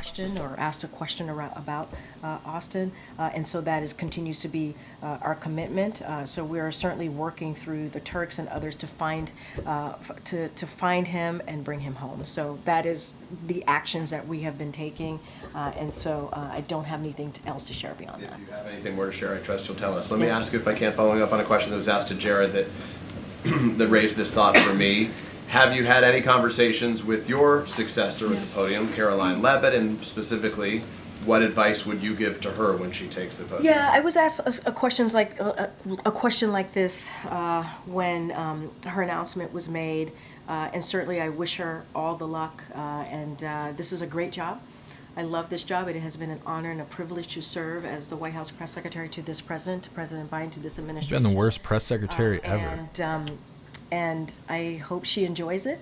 And I hope, again, I just wish her well. This has been an experience that I will always remember. A lifetime, one of those experiences that will live with you forever. And I know people say how tough this job is. and how unrelenting it could be. But I enjoy it. I've enjoyed this opportunity. I've enjoyed speaking on behalf of the President of the United States. That is a big deal. That is an important job. I have not spoken to her, but certainly wish her well. Obviously you wish her well, so those are good wishes. But in terms of advice, what is your advice? Well, look, one of the things that we have, I hope you all agree, in this administration is we have brought back the norms of how to engage with the press, having these press briefings, doing these back and forths, and trying to do that in the most respectful way that we can. And I think it's important. It's important we did that, not because of all of you here. Obviously, we respect the work that you do, but also what the job that you do and what it means to the American people. So to be clear, would you urge the new White House to have a daily press briefing? I am not going to. No. I think they have to decide for themselves how they want to move forward with a Trump administration. That is for them to decide. What I can say is bring back the norms I think, we believe, not even I think, the president believed was incredibly important to do. Having this back and forth with all of you, we believe was important to do on behalf of the American people. Being able to have the freedom of the press, right, and respecting the freedom of the press is indeed very much part of our democracy. We call you all the fourth estate, right? That is incredibly important to have that be part of this administration, the job that you do, reporting on what we're doing, even when we disagree with all of you. Not all of you, with some of you. I don't want to say all of you, a blanket all of you. But even when we disagree, just generally, right? Even when we disagree, we believe it's important to have that back and forth, and it's healthy. It is part of our democracy, and we want to continue to respect, certainly could continue to respect that. I'm not, it is up to them. I'm not sitting behind the resolute desk, and that is for that person to decide. Sitting behind your podium of lies. Yeah, two quick ones. One on the U.S. steel matter. Can you give us an update on the timeline? And is the president committed to making a decision one way or the other before he leaves office, or is there a possibility he'll let his successor make that I decision? don't have any update for you on that. I don't have an update. Next one, same question, TikTok. What about TikTok? Is the president committed to making a determination? Do I like TikTok? On TikTok Yeah. before he leaves office, or is that something he might leave to? So look, so I'm going to refer you to the Department of Justice, who has put out a statement on this, and the court's finding that, and I quote, the government has offered persuasive evidence demonstrating that the act is narrowly tailored to protect national security and, another quote here, to counter a well-substantiated national security threat. I'll just reiterate the administration and a strong bipartisan majority of Congress that passed this law have been clear that we want to see is a divestment, not a ban. We've been very clear about that. You've heard us talk about that from here ad nauseum, I'm sure, for all of you. And so this is not about banning the app. This is about preventing the PRC from being able to exploit data gathered on many Americans. So this is about protecting our privacy and American privacy. And so that's what we've been very clear about that. Outside of that, I would have to refer to the Department of Justice. This is a presidential determination under the law. I would refer you to the Department of Justice since there was just a decision made about this. So I'm going to refer you to this on that. Okay. Thank you. Two questions, one in Brazil, one Haiti. Haiti, Yeah. do you have a reaction to the massacre that recently happened? 180 people were killed. So we are horrified by the reporting that nearly 200 people in Haiti were needlessly massacred, as you just stated, by self-serving criminal gang members. And so we strongly condemn this vicious and criminal act.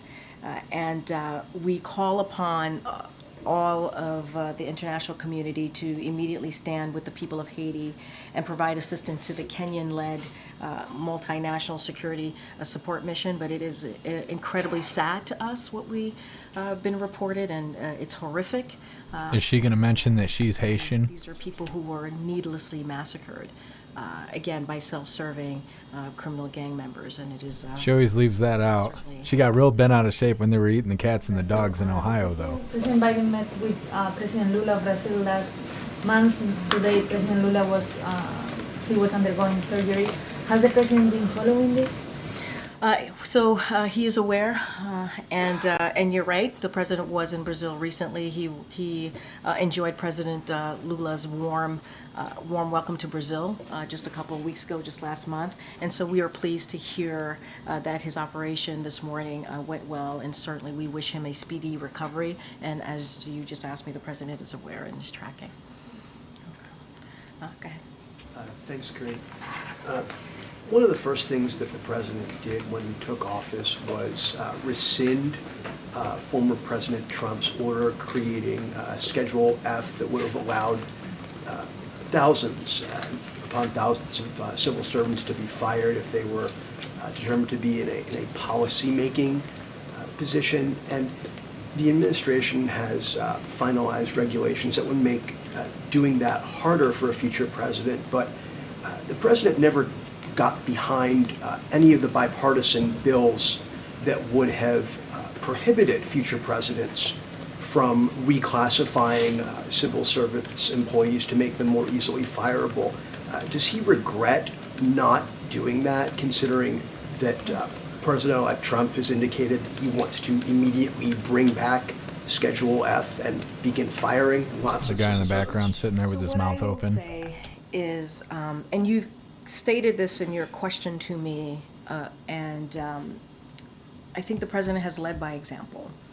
You said what he did the first couple of days, couple of weeks, even months when he stepped into this office, into this administration, and trying to protect, certainly, and turning back some of the policies that were put forward.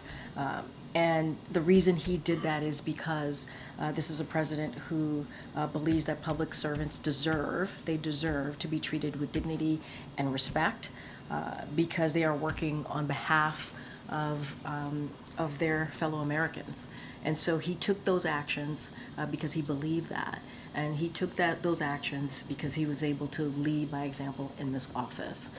And so I'm not going to get into what the next administration is going to do or not do, but what I can say is really very much into how you led into your question to me is that he respects public servants and he certainly has led by example. Is the cuffs of her shirt green, or has she been sucking on them? And yet he did not put any of his political capital into getting Congress to include in any of the must-pass bills legislation that would have prohibited future presidents from doing what Donald Trump has vowed to do. Yeah. And the regulations that the administration has finalized can be undone. They can be unwound, and all of what happened, of what the administration did, can be for naught. Why did the president not, if he respects civil servants so much, did he not put any political capital into safeguarding their status in legislation? So first, Andrew, I'm not going to litigate each policy, each legislation. I'm just not going to do that from here. And so that is something that I'm not going to get into. What I will say is the president took action. You said it in your question. He took action to undo some of the policies that were put forward by the last administration that harmed these public servants that were working very hard to do the work on behalf of the American people. And he did lead by example. He did. He took steps, and he did that because he believes in respecting and showing some dignity to those workers. And he undid a lot of the harm that was caused, policies, obviously, to these public servants. And I think that is showing leadership. That is showing how you can take action to do the right thing. And so I would obviously take a little offense to your question, but I'm not going to litigate each legislation. You said it yourself in asking me this question, original question. The president did take action. He did lead by example, and I think that's important here. I'm going to take one last question. Go ahead. Thanks, Reed. Just quickly, has the president been briefed on the fires out in California? Is the White House in touch with them? He certainly has been kept up to date to the fires in Malibu, California, more specifically. So we are certainly praying for communities out west that have been, in fact, impacted by the wildfires. And administration officials, as we normally are in close touch with local and state officials on the ground, their counterparts. And FEMA has issued a fire management assistant grant to help reimburse California for firefighting cost. And so we're obviously always grateful to the brave firefighters who go out there and put their lives on the line to protect people and save lives. And so we stand ready, as we normally do, stand ready to provide any further support.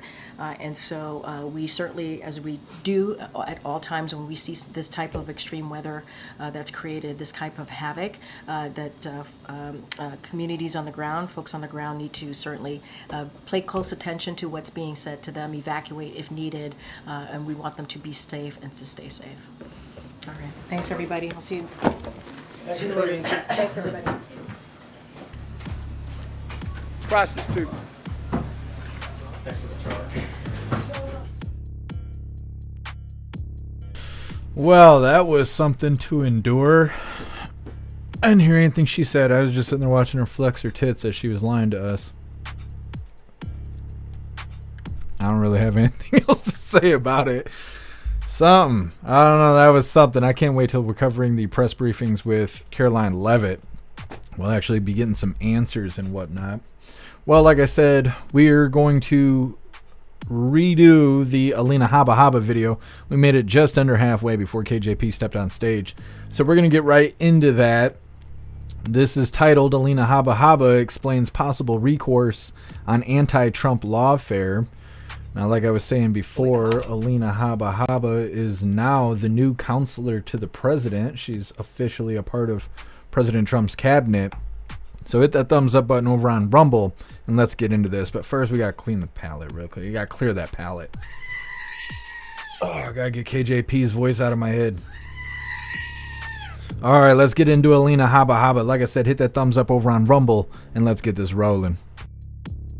Alina Habba was just named counselor to the president in the incoming Trump administration, and she joins us now to talk about that. Alina, good to see you again. I heard Trump doesn't like being surrounded by a lot of smart women.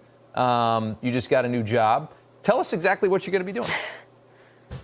Oh, loaded question. I'm so excited. I effectively get to do a lot of what I've done, which is to help the American people, to be there for President Trump, and to help with issues like policy and the things that are near and dear to me and the president, which are America First policies and making sure we get this country on the right track.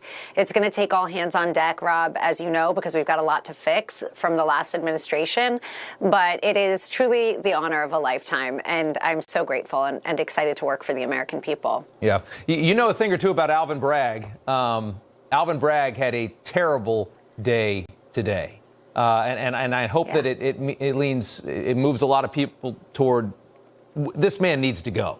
And we need to inspire New Yorkers to get rid of this, what we saw with Trump, what we've seen now. This is somebody that has a love for criminals, hates the good guy in most cases, and is just so corrupted. His mind is so corrupted. Yes, it is. And you know, with going in and being part of this administration, I can assure the American people that the one thing that I'm really passionate about is making sure that this does not happen again. And I say that as firsthand knowledge as the person that was there with the president through so many witch hunts, through so much lawfare and political witch hunts, effectively. That's just what they are. And you can't do that and then let American people sit on the sidelines and get hurt. You can't, you just can't. You can't have this double standard. So it's something I'm really passionate about, and I'm going to be speaking to the president to see how I can help in that regard, especially because that is incredibly important. And it's something I know well, and I'm happy to help America make sure that we recover from the damage that has been done by these DAs and AGs and make sure that they know that they cannot do this. They will not get away with it. It is incredibly hurtful to the American people and the people that voted them in. Yeah. You know, I was just speaking with Doug Burns, who's a former federal prosecutor. He was talking about the idea that Pam Bondi, when she gets in, should look into these prosecutions of Trump, these at the state level.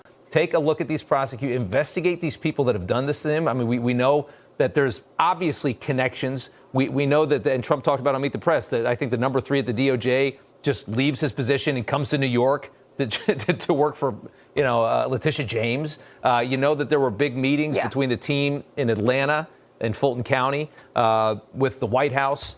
All of this just stinks to high heaven. Do you think that's going to be, will that happen? Do you think that we're going to have a DOJ look into people like Alvin Bragg, Letitia James, Fani Willis?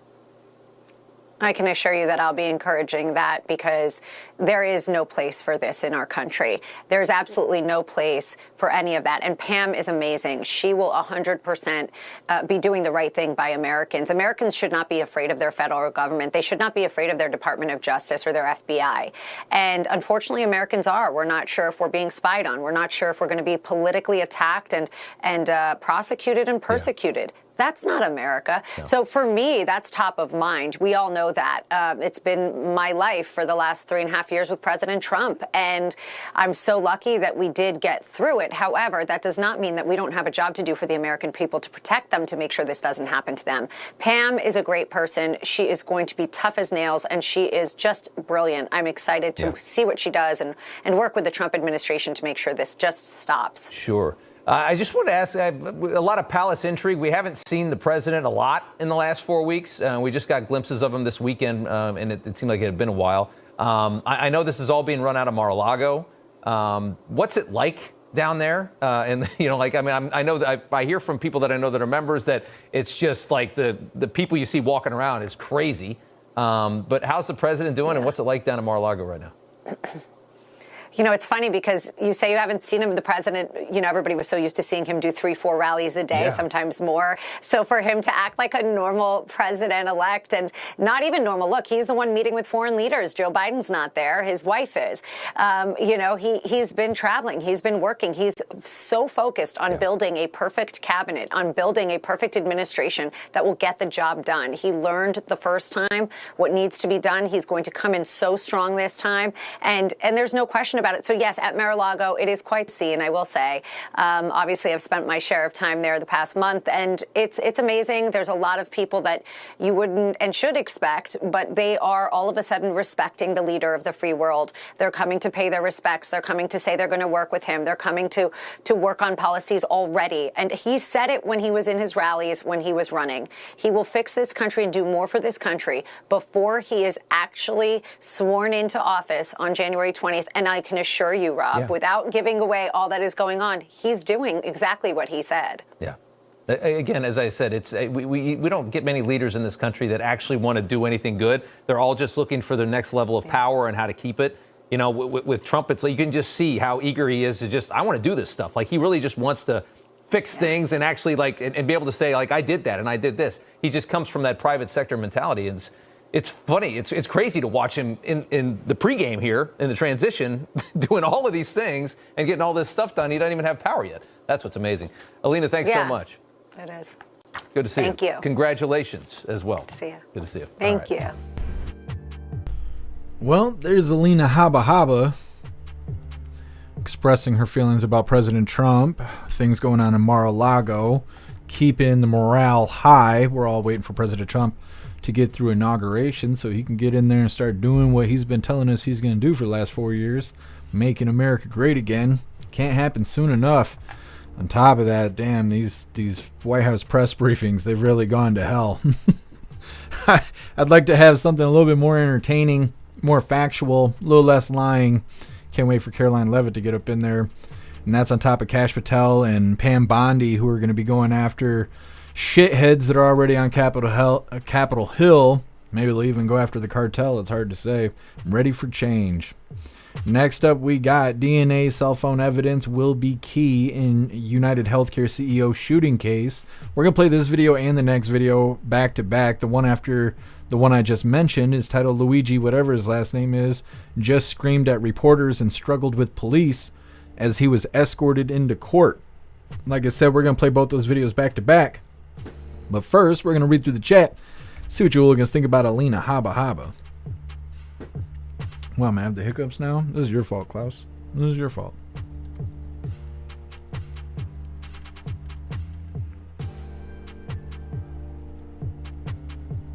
Hey, thank you for being here, Sam. Be safe out there. Oh, dear Lord. Thank you. That's over. Yeah, that press briefing was really rough. We had a rough one today.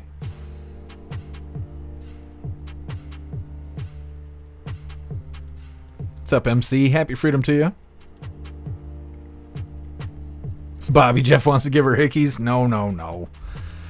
Russell said it's the, I can't remember what he said now, the neck of justice or something like that when we were playing it the first time. No. I'll leave Alina Habba for you, hooligans. Dave, is she married? I don't know. I think she has kids, though, so it's, 50-50.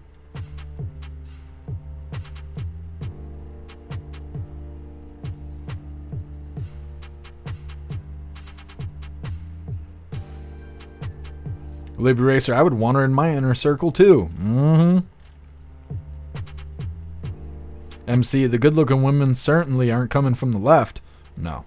Those people look like they don't know what showers are. Mary Todd coming in hot. What'd they say we had 40-something days left? That's too long.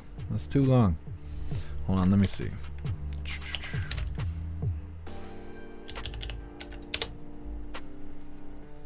41 days left. That's too long. I can't believe we waited all this time for election, to get to the election. And it seemed like it just snuck right up on us. But now that we won the election, we're waiting for Inauguration Day.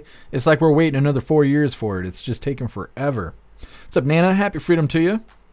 Puff Stuff, she's married with 4 kids. Interesting. Thank you for ruining everyone's day. Everyone's all bent out of shape now.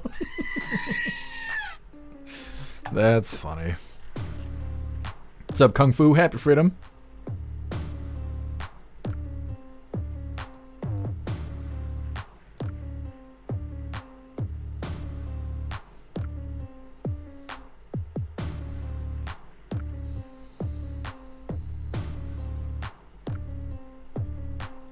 What's up, Crazy Times? Happy freedom to you. What's up, Locked and Loaded? Happy freedom to you.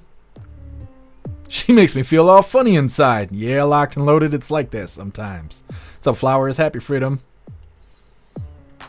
What's up, Rolf? Happy freedom to you.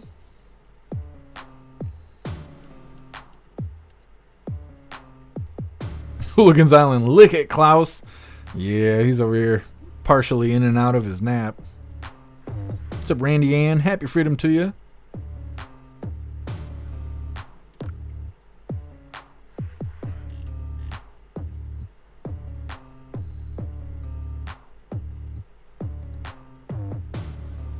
Guess some. I will adopt all 4. You're just putting it all on the line here, huh? Guess some. I want to be there when you propose. I'm going to hold the camera. We're going to get on to this next 2 videos here. This is about the UnitedHealthcare CEO shooter.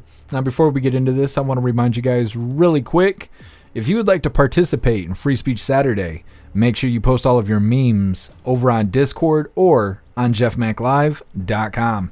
Just hop in the group chats on either platform. You'll see the tabs labeled memes. Drop what you got and we'll shout you out as we're making Saturdays more fun. Like I said, we're going to play these 2 videos back to back because they're all about the shooter, Luigi, whatever his last name is.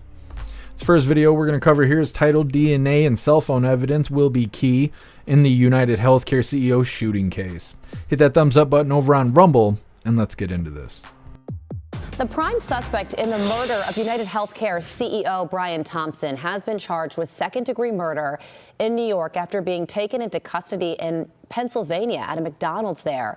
26-year-old Luigi Mangione is facing 5 charges in New York and Pennsylvania, and police are now searching through evidence found on him, including a ghost gun and a silencer and a note specifically mentioning UnitedHealthcare. Joseph Imperatrice is the founder of Blue Lives Matter NYC with 17 years in law enforcement, and he joins me now.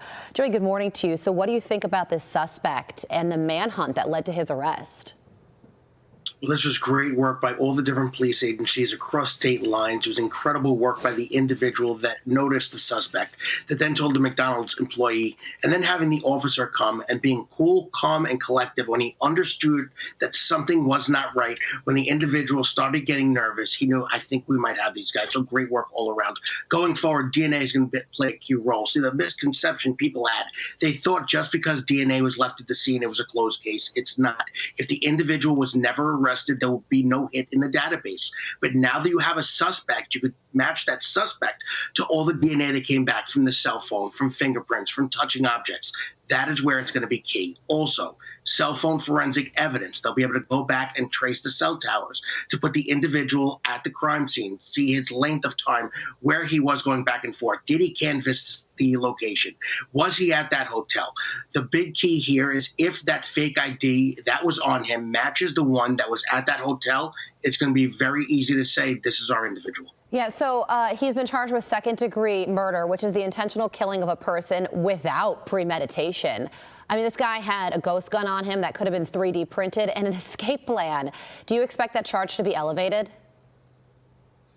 No, not just that. The hard part here is if this individual decides to lawyer up, that means not speak, it's going to be hard to find out a motive. You hope that this individual is willing to speak to police to find out why this happened. Was there a tie? Was it something personal? But until then, everyone can speculate why the reasons were that this happened or not. In regards to ghost guns, they're very dangerous because you cannot track them. It could be homemade. You could buy them off the street. So thank God one of those illegal firearms are off the street and cannot hurt another individual going forward. Yeah, I mean, he did have what's being described as a manifesto on him, and the police who looked at it said it does seem like he had some ill will towards corporate America. And I believe it was Paul Morrow on Fox yesterday saying because of that, potentially domestic terrorism charges could come to play here as well. You know what's really important here is that you got this individual off the street, that the family of Mr. Thompson is not going to have to go through the holidays wondering where this individual, where this killer is. So you could never bring back Mr. Thompson back to his family, but at least you could bring some closure that the excellent police work and the excellent work working with the community to bring this person to justice will bring some sort of form of closure for that family. Yeah, and it's just, I mean, it's just wild when you think about the trove of evidence that was found on him. Like you were talking about the fake ID that could have been used to check into the hospital in New York City, the note, the manifesto that could have spoken to a motive, a gun matching the description of the weapon used in the shooting. And he wasn't even hiding out. I mean, he was eating publicly in a McDonald's, didn't even bother with the drive-thru. It almost seems like he was hoping to get caught. You know, there's so many cameras in New York City to be able to go back and forth, to be out there, to pull down your mask, to speak or flirt with an individual, you know, go across state lines, grab Greyhound bus passes possibly. There's going to be a lot of evidence. This person was not by any means a professional. It was someone for some reason that had ill will towards not just this individual, but the healthcare world. And once again, just thank God with the joint effort between police officers and the community, working with the media to blast out all these photos, to blast out all the video, to put it on social media to get this person out there. This is textbook police work, not just with the boots on the ground, excellent work by detectives, the talking to other agencies, but also the public wanting to join in. This is Pennsylvania, hundreds of miles away. And to be able to notice this person, have the intuition to say, hey, I think something's wrong, to want to make the world a better place, to make New York City a better place, to help the Thompson family that you never met. This is just incredible police work all around. Once again, join with the community. It's just wild that a family member or a friend didn't step forward when we have his whole face on security footage. But thankfully, this suspect has been apprehended. A UnitedHealthcare Group spokesperson told Fox News Digital our hope is that today's apprehension brings some relief to Brian's family, friends, colleagues, and the many others affected by this unspeakable tragedy. We hope that as well. Joey and Peartree, thank you so much for joining us. All right. So that's the supposed shooter in custody there, who's just hanging out at McDonald's when he got caught, had the murder weapon on him and all this other stupid shit. I don't know. None of that seems to make sense to me. Something is funny about this story. Either way, like I said, we're going to get into the second video here because that's to do the same thing. This is titled Luigi, whatever the fuck his last name is, just screamed at reporters and struggled with police as he was escorted into court. Hit that thumbs up over on Rumble. We're going to get into this and we'll read through the chat right afterwards. Down. Oh my God! That's completely out of touch, and an insult to the intelligence of the American people and the lived experience.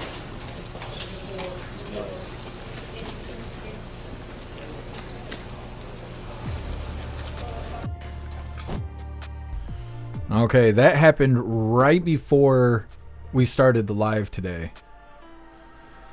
Like, it was minutes old when I kicked this live over, so I don't know what the hell he said, but the whole situation is really strange.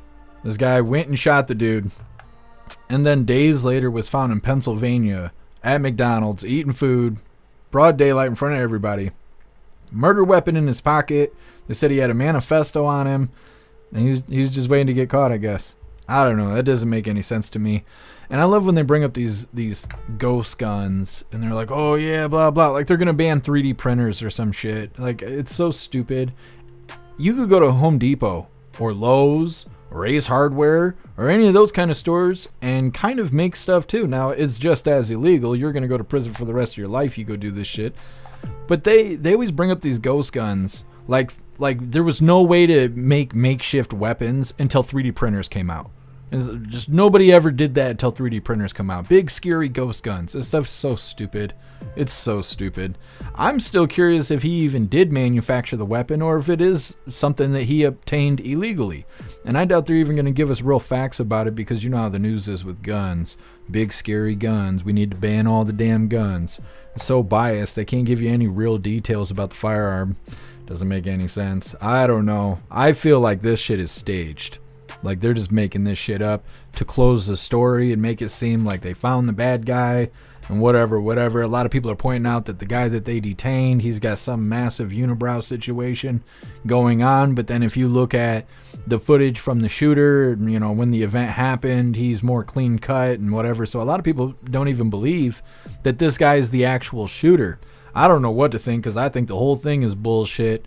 I think the government must have had something to do with it, because they just find the guy with the murder weapon in his pocket eating at McDonald's days later. That doesn't make any sense to me. Like, even dumb criminals do better jobs than that. So I don't know. It doesn't make any sense. We're going to read through the chat really quick, see what you hooligans think about all of that. Next up, we got a short video. Biden spoke earlier today and they turned off his teleprompter. And then we got another short video. AOC blames Daniel Penny for violence. We might just play that one. We might play those two back to back. We'll see. Either way, we're going to read through the chat really quick, see what you hooligans think about those two videos related to the healthcare shooter assassin guy. Matt, I'm pretty sure they made it to where you have to register a 3D printer with the government. Interesting, Matt. I did not know that. You don't have to register when the government, when you get a Home Depot card, though, you know. It's, I don't know. I shouldn't talk about it because I don't want you guys to go do that bad shit. But if you've ever 3D printed something, it's not all that. The government makes it seem like you just build whatever you want and just make weapons of mass destruction. That's not fucking true. That's not true. They're neat. They're neat. My buddy's got a 3D printer and he prints all kinds of shit. He doesn't print anything illegal. But I don't know. I think having access to Home Depot makes you more of a threat than having a 3D printer. But that's just my opinion. What's up, Astral Hammer? Happy freedom.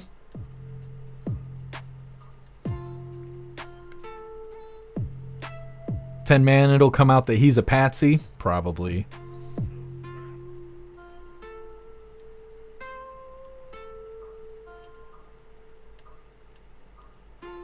Breeze by you. The guy has connection to Pelosi's. Interesting. Breeze by you. I haven't heard that yet. I've seen all kinds of stuff. I guess he's like a university graduate. He's got like 2 degrees and all this other stuff. I don't know. It's a really weird situation. Hair Juicer, an orgy of evidence. Very nice. That's why you're not a cop, Hair Juicer. Saying shit like that, they'd be like, all right, Hair Juicer's done from the press briefings. He can't speak to the press anymore. Officer Hair Juicer. Zero ghost guns are invisible. Pretty sure. They use bullets.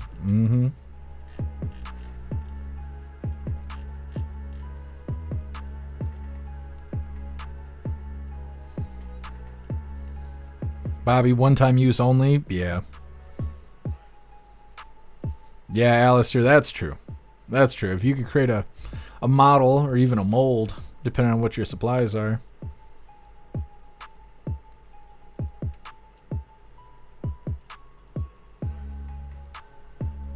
Kung Fu, if he was caught with the weapon, he should not be charged on the basis of mental capacity. We'll see. We'll see how it goes, because like I said, this whole thing seems really suspicious. I wouldn't be surprised if he was another guy to die in his cell and stuff like that. Cricket Kiss had the guy before the murder, probably. Patsy Stooge. Yeah, could be Cricket Kiss. It seems like most people don't believe this story. Like anywhere where you see this guy's picture or any kind of information being put out about this guy or his arrest or anything, go in the comments, and I have yet to see anybody believe this shit. Everybody's just like, no, he doesn't look like the same guy. Why would he be caught with a murder weapon on him? Why is this such an easy crime to solve? Like that doesn't, none of that makes any sense. If he was intending on getting caught, why didn't he just stand there next to the body? I mean, he didn't really put up any more of a fight than that. Nana, maybe another distraction. Could be. Trader, it's legal to build a gun from whatever you want. You just can't sell it. Really? I don't know. That's interesting. I've never heard that. I've always heard if you made a weapon, you makeshift a weapon, and you get caught with it, that it's a federal crime. Especially if it has projectiles. If you can shoot projectiles from it, then you can get in a lot of trouble if you get caught with it. But I've never looked it up, though, so I guess I don't know factually. What's up, AMC? Happy Freedom. David, where's the will? Yeah, that's a good question. I'd like to know what his manifesto says. Mr. B knew it's probably fake to take the spotlight off of Hunter. Could be. That's true. Nobody's been talking about the Hunter pardon ever since this guy's been shot.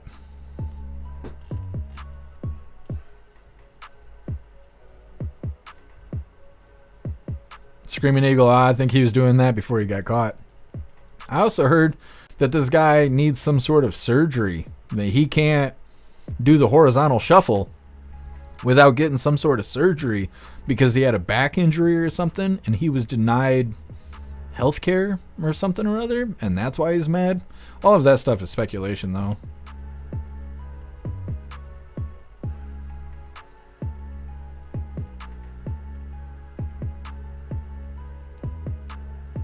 Squid, I thought he had a back injury. Yeah, Squid, that's what I was hearing too.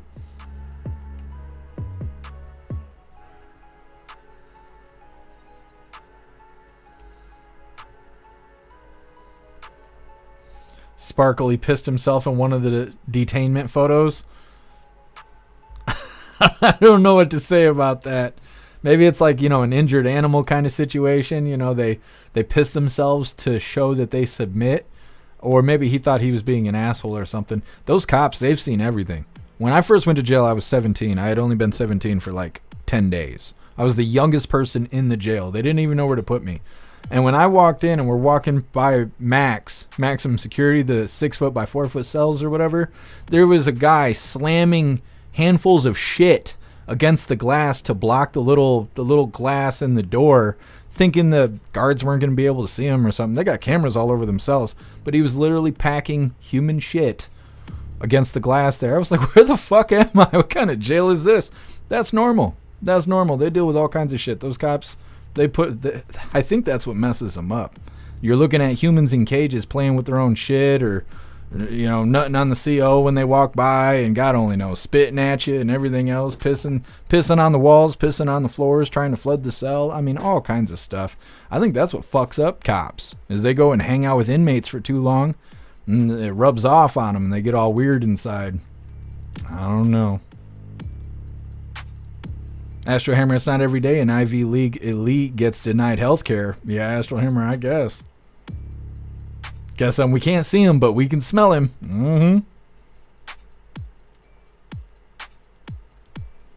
Zero insider trading case. Yeah. I wonder what's going to happen with that now. Now that all of this has gone on. David, I've been in holding cells covered in boogers. Yeah, David. People are messed up.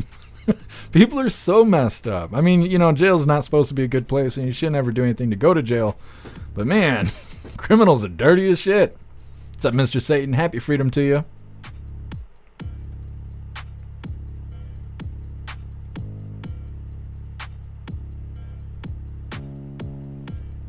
Hooligans Island.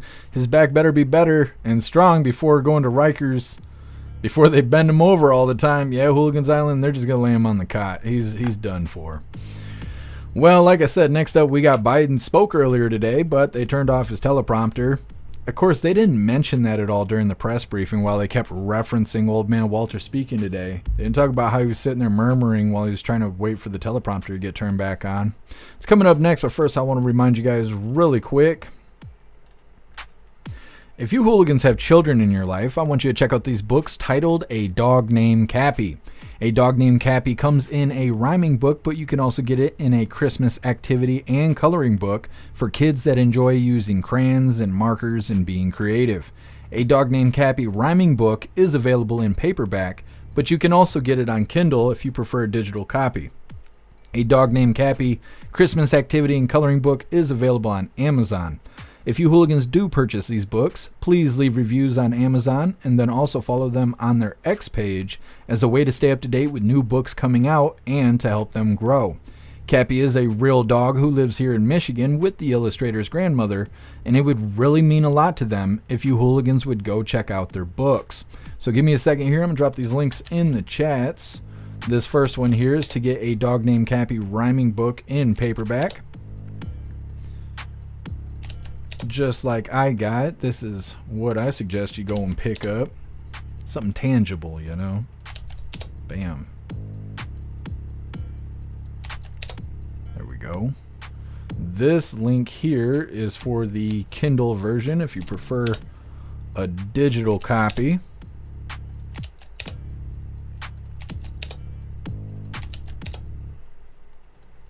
Come on, thing. Bam. This link here is for the Christmas activity and coloring book that I think is good for hooligans of all ages.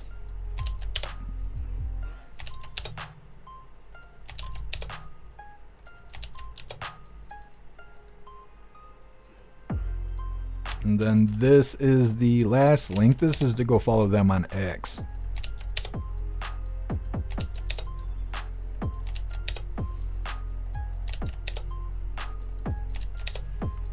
Alright, hooligans, like I said, we're going to get into this next video here. This is Old Man Walter trying to give a speech to the best of his pathetic ability, but then they cut the teleprompters on him. And it's funny because Hair Juicer jumped in the chat. He was the first one in the chat over on the website before we were even started. And he's like, Biden's speaking right now. And I left a laughing emoji because I thought that was humorous that got brought up. And then I decided to pull it up to see what is Old Man Shit Your Pants talking about. And right when I pulled it up, he was like, oh, they cut the teleprompter off. And it ended up becoming news. So here we are. We're going to play this really quick. This is Old Man Walter speaking earlier today, but they turned his teleprompter off. And one of the things that's going on here, they just turned off my, I'm going to go down. I lost the electricity here. But anyway, one of the things we found is that, we invented the computer chip, size of the tip of your little finger. And So he went on speaking like that for like 30 or 40 seconds before they got the teleprompters back. He just kept kind of reiterating the same stuff. It kind of reminded me of Hyena Harris, where she was like, 32 days. 32 days. In 32 days. Until the teleprompters came back. I miss President Trump. He's way better at these kind of things. Well, because that's not really news, we're going to move forward. This next one is AOC blaming Daniel Penny for violence. This is the beginning of a few videos we have selected here. Let me see. We're going to be starting off with AOC looking like a crack whore. And then afterwards, we have BLM leader weighs in on Daniel Penny's verdict. Stop calling him a hero. This person's stuck in denial, and they're built like a cheeseburger, so obviously they're not that oppressed. We'll play these two back to back, and then we'll hop in. I don't know. We'll see how this goes. Let's get through this, and we'll see, because we got 4 or 5 videos related to Daniel Penny here. This right here is AOC blaming Daniel Penny for violence. Essentially said that he would do it again if necessary, if there was a present threat. What do you make of the comments? Well, doesn't that, I just feel like that tells us everything. If we do not want violence on our subways, and the point of our justice system is a level of accountability to prevent a person who does not have remorse about taking another person's life. I mean, even people who have engaged in manslaughter or have taken a life accidentally express remorse. And so the fact that a person may express no remorse indicates that there's a risk that it may happen again. And if we do not want to unleash that level of violence, then we should exert a level of accountability to prevent that from happening again. AOC, unleash that level of violence. What causes creases in your face like this? I've never really seen this. It kind of looks like she's got bags under her eyes, but them creases go across her face like this. Is it from wearing a compliance cloth for so long? Like, what causes that? Horse face-itis, I believe. Anyways, let's go ahead and get into this next one. This is BLM leader weighs in on Daniel Penny verdict, saying stop calling him a hero. Now this banshee here basically sits here and fights with this guy for the next 5 minutes. So be prepared to endure this. Like I said, they're just going to argue and fight with each other. She's stuck in denial while being built like a cheeseburger, crying that her life is unfair because of skin color and stupid shit like that. So, be prepared for that. After this, we got 2 more videos related to Daniel Penny. Hit that thumbs up over on Rumble, and let's survive this. So do you not blame Jordan Neely at all? I mean, for what he did? He deserves no blame from your perspective, right? Did you hear the witness testimony? I'm asking you a question. Or are you cherry-picking the ones? I'm asking you a question. Do you blame Jordan Neely at all for his conduct? If Jordan Neely was a white man, we'd be saying it was an opioid crisis. He was hungry. He was mentally ill. He had a muffin in his pocket. I wouldn't be if there were other. What about the witnesses? Let's play again, just so we're clear on the race. I'm sure Eddie Gibson, who begged Daniel Neely to stop. Oh, again, but he stayed there throughout the incident. Play the ones that fit the narrative. But what's the narrative? There's black women who were on the subway. It was mostly people of color on the subway. What about a white man during cross-examination who said that he was afraid of Daniel Penny, the one who poured water onto his head and said that he was afraid? He was a white man. Yeah, okay, so... What about the Latino man who was holding his arms? I'm not the one identifying everyone by race. You are. You're the one who keeps telling... Why? Why do you have to? There was nothing in this case. Because when you look at the FBI, when you look at when hate crimes happen, when you look at when injustice happen to black people, but let's agree. We don't get justice. Let's agree to some... Look, I'm going to be doing a segment later this week on a missing black woman who has not been getting nearly enough attention. Send it to me and I'll share the post. By the media. Absolutely. Because I understand that, and to that degree, you have a fair point about the way sometimes the media and the justice system handles. But not in this case. This case, even the prosecutors conceded Daniel Penny had every right to go hands-on, and the question became, okay, when should he have stopped? I understand that. The time frame on that from the DA's office was after 30 seconds. Can you not concede that Daniel Penny was a trained killer, that he not have his gray belt, United States Marine Corps isn't an assassin? Sure, but he knew. Every Marine is a trained because assassin. actually, black Marines and white Marines have reached out and actually told us he went too far. Going too far is different from criminal. Let me break it down. A chokehold, a blood chokehold, which he did. You're only supposed to hold someone in that move for 8 to 13 seconds. You're not supposed to do it longer than 2 minutes. Why did Daniel Penny, when the train was completely clear, everyone was on the platform, why did he hold it for nearly 6 minutes? Because he was scared. He was a Marine is scared of of someone he labeled as a crackhead. Again, is it not possible that Daniel Penny, when he's doing this on the spot, stepping up to help people of many different races, moves in and doesn't have a clock with him to decide when he should stop and when he shouldn't, which is why, in the end, the jury acquitted, right? No, actually, Daniel Penny was trained very well by the United States Marine Corps, and he knew what the signs were. He knew when Jordan's body was slacking. He knew that Jordan was going to die. Why didn't you show his face, Dan? You're a good man. Of when he laughed and when the first response, I'm critical of the police. We know this, right? NYPD tried to save his life while they were doing chest compressions. Daniel Penny laughed and said chest compressions. A good person, a hero. One last thing. Why did he never ask about the well-being in that police department about Jordan Neely? So he was a hero. You're asking a lot of questions that are sort of rhetorical questions, right? But the ultimate question is, why did the jury acquit? Is it because they're racists? America is inherently biased. So the jury is racist. Have you seen? I'm asking you a question. No, don't change the subject. Is it because the jury is racist? Yes. Okay. The jurors. Even the black person on the jury. Would you like to hear something from me? I believe that even black people can be anti-black. People are predeceived to see black people as a threat and as a victim because people called in. You heard the voice recordings when they called 911. Jordan Neely was in a chokehold for over 4 minutes, turning purple, which black people do in fact do that, and people still saw him as a harm. Even when his body went limp, he was still viewed as a criminal. So I'm sorry if I'm going to defend the needy, if I'm going to defend the poor. Why does no one talk about when Jordan Neely came on asking for water and being thirsty? Why does no one talk about... Because that's not what happened right here. What happened right here, the reason he was held was not because he was asking for water. It's because he was scaring the heck out of everyone on the subway, which apparently he's done before.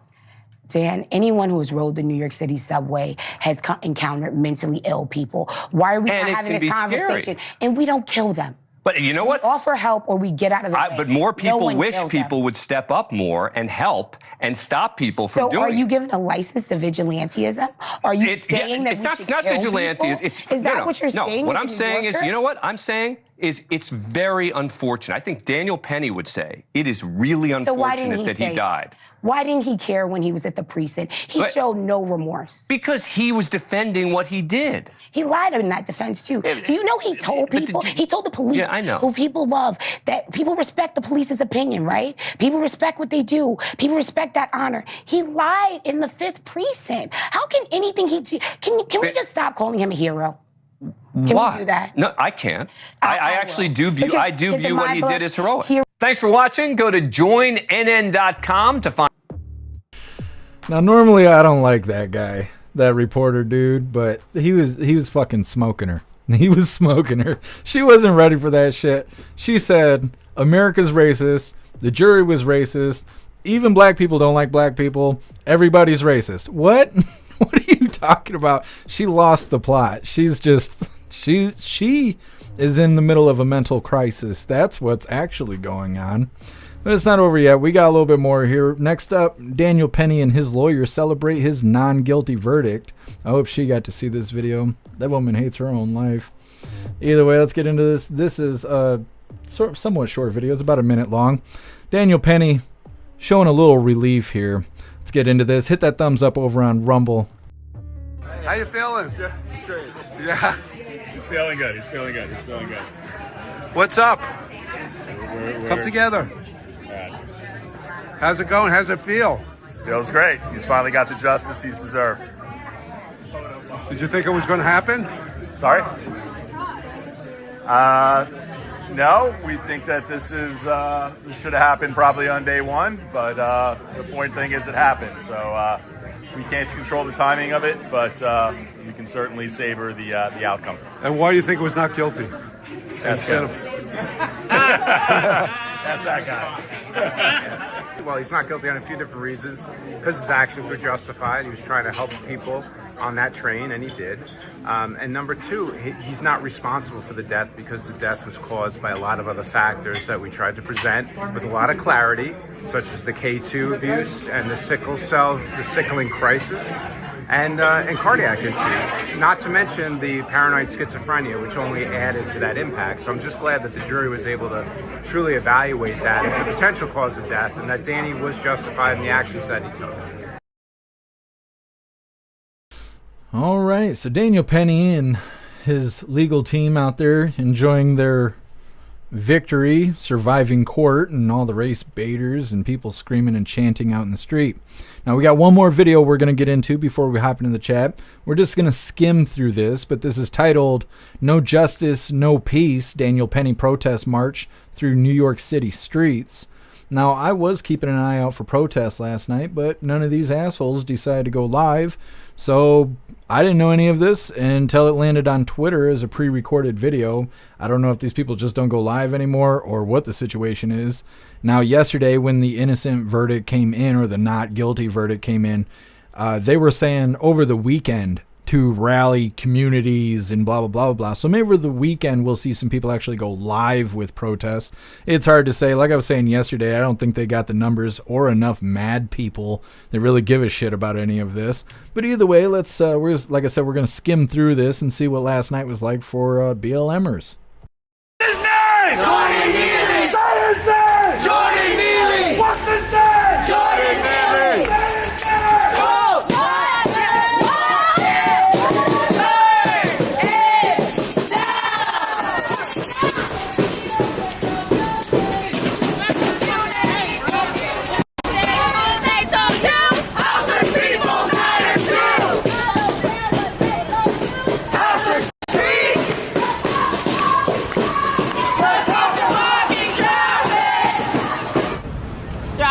Our police forces, and throughout now, everyday civilians on the streets. Shame! Shame! Shame! Shame! Shame! Shame! Shame! So I want us to come out here and not only remember and scream Jordan Neely's name while we're in these streets, but I want us to scream justice for Barney Rubble too. It sounded like she said justice for Barney Rubble too. I don't know if he was wronged by the court or, was killed by another white dude. I'm not exactly sure, but there was more cops and protesters in the streets from that video right there, so it doesn't really seem like we missed much. I haven't heard anything about anything being broken, people being hurt, anything like that. That's the only clip of protesting that I've seen from last night. So there's a big chunk of news related to Daniel Penny. We're going to read through the chat really quick, see what you hooligans think about all of that mess. And we still got some more news coming up. Next up, we got Tom Homan explaining day one agenda. But like I said, we're going to read through the chat first. Breeze by you. What the fuck? This is a joke of a protest. Yeah, I didn't think it was going to be all too crazy. Guess some Carrot Top was there. She was trying to dye her hair red, but I don't think it worked out. Astral Hammer. Is that Ronald McDonald? They pissed everybody off. Breeze by you. I think actual people with brains in New York are over this shit now. Yeah, I think so too. Well, and like they were saying with the interview with the cheeseburger, everybody that's ever rode the subway in New York has felt fear. That's not normal. That shouldn't be that way. And if it's that common, well, then there's a fucking problem, So yeah, I'm sure when people heard about this story, they were like, oh yeah, I've experienced fear on the subway. Wish somebody would have choked that fucker out too. I'm sure there's a lot of people that feel that way. Like I said, when the not guilty verdict came out, there was a whole 12 people standing out front of the courthouse mad. That's not a lot of mad people. So I don't know what this call to action really is going to look like. Cassie J, I hope he focuses on the people who could have been seriously hurt if he hadn't stepped in. Absolutely, and if I was him, I'd stay away from subway cars because chances are this could happen again very easily. Like we were just saying, it's common for people to deal with homeless drug addicts on the subway and to get into sticky situations. Now, if they see Daniel Penny, they're going to be gunning for him. So now, even though he got the not guilty verdict, he's still got to worry about walking around New York because now there's people pretty much put a target on his back. Zero, I hope he leaves New York City. Yeah, I think he should, which sucks. I don't believe in leaving your home behind, but it doesn't look safe for him. Guess I'd buy him a shot of Jack Daniels. Black Label, of course. That's right, guess he looked like he was having a good time. I think that's why his attorneys were like, yeah, go hang out at the bar. We'll deal with the interview. I think Daniel Penny was relieved.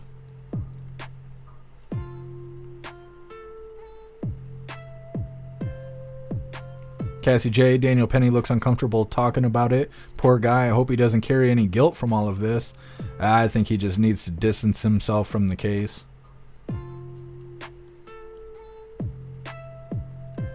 Breeze by you, Penny is a hero. Absolutely. Zero, Daniel Penny's a hero. Snooks, he's a hero. Astro Hammer, Black Lives Matter is hungry for some McDonald's. I know, she's over there talking about all that bullshit. Meanwhile, she weighs 3 of me. I'm like, I don't know.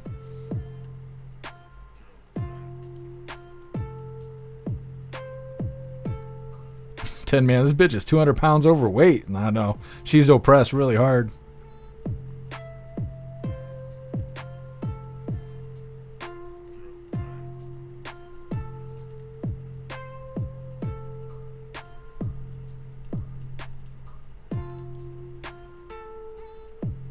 Cassie J, her face is so slappable. Talking about AOC, she's looking like a hot mess.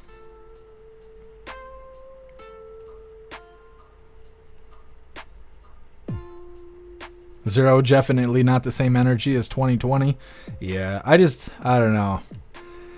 I think people could put themselves in Daniel Penny's shoes and be like, yeah, I wouldn't want some homeless crackhead screaming he was going to kill me in my face either. I wouldn't like that. I don't think anybody would really like that if they really thought about it.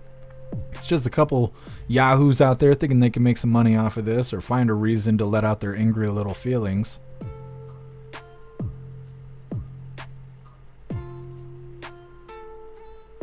Kung Fu, fuck those haters. That's right. Nana, so was he BLM or Antifa? I don't think Jordan Neely was either, which is why there's not that many people mad in the streets. I mean, it looked like a considerable amount of people, but it's New York City, and you look at the police presence where there was more cops than protesters marching. I don't think that Jordan Neely was either. I don't think he was BLM or Antifa. I think he was just a homeless crackhead. And I think BLM is trying to just take advantage of the situation. Mr. Binu, Penny is a broke hero after paying all those lawyers. Yeah, Mr. Binu.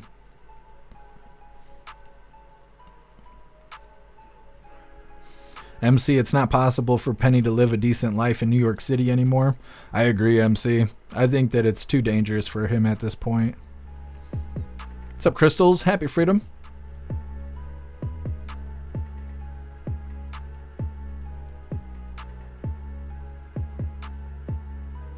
Puff and Stuff CEO Shooter's lawyer is saying that they're fighting the extradition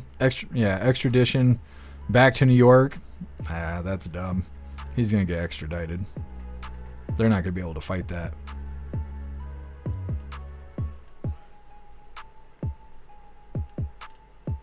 Bobby, Antifa fell off hard. Yeah, it's because they're all addicted to drugs. They're all smoking crack and fentanyl and everything else. That's it. Dressing up as ninjas. It didn't work. They don't live past 25. They have a very short life expectancy, just like shapeshifters. Like 70% of shapeshifters smoke themselves. Like, why would you even want to sign up for have your wiener turned inside out if you're gonna be a miserable fuck that dies at 40? What's the point of that? That doesn't make any damn sense. People will do anything except for being happy, you know. Mary Todd, he has a civil suit coming. I keep hearing that, but I can't find any information on it. I don't even know what that really means. Leah, paid actors to protest. Definitely could be. Could be groups on demand or whatever they were doing with the schools.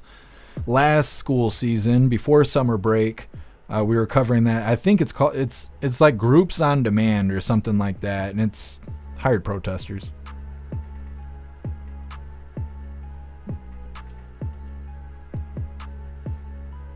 What's up, Gladestone? Happy Freedom.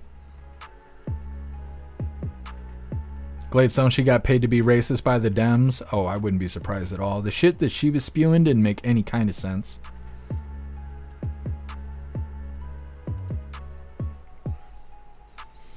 Hooligans Island, all for the doll hairs. That's right. They'll do anything. They'll scream, cry, piss, and moan. Just for a few doll hairs.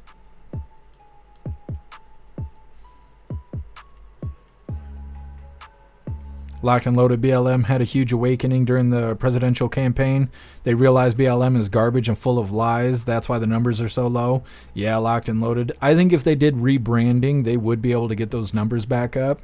But they've fucked around so much trying to repair the image of BLM.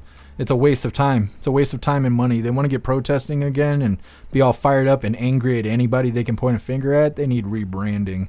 Their branding is tarnished permanently. Say I'm a clown party. Yeah, the clowns were on parade. It's true. What's up, Tommy Two Guns? Happy freedom to you.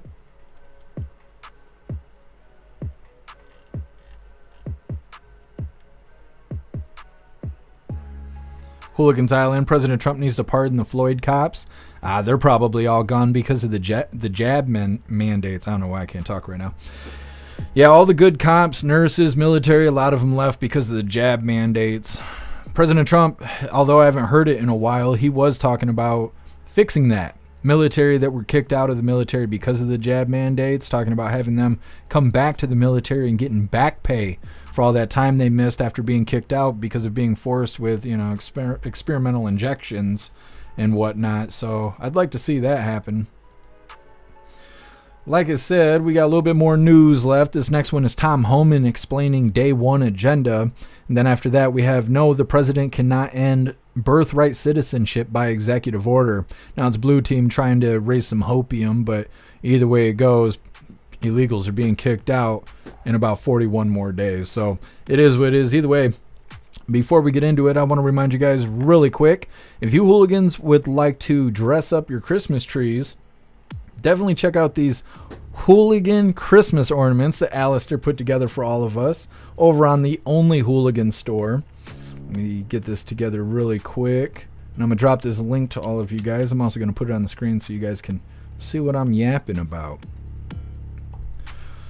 So like I said, Alistair put together some Christmas ornaments for us. If you would like to pick some up to hang on your tree, here is the link right here. Now, when it originally came out, you could only buy the group for $30, which is a good deal. But now Alistair's made some changes, so now you can get them individually if you like. They can be, I don't know what he calls this, glossy with a steel back or wooden ornaments. We now have options here, so definitely go check this out.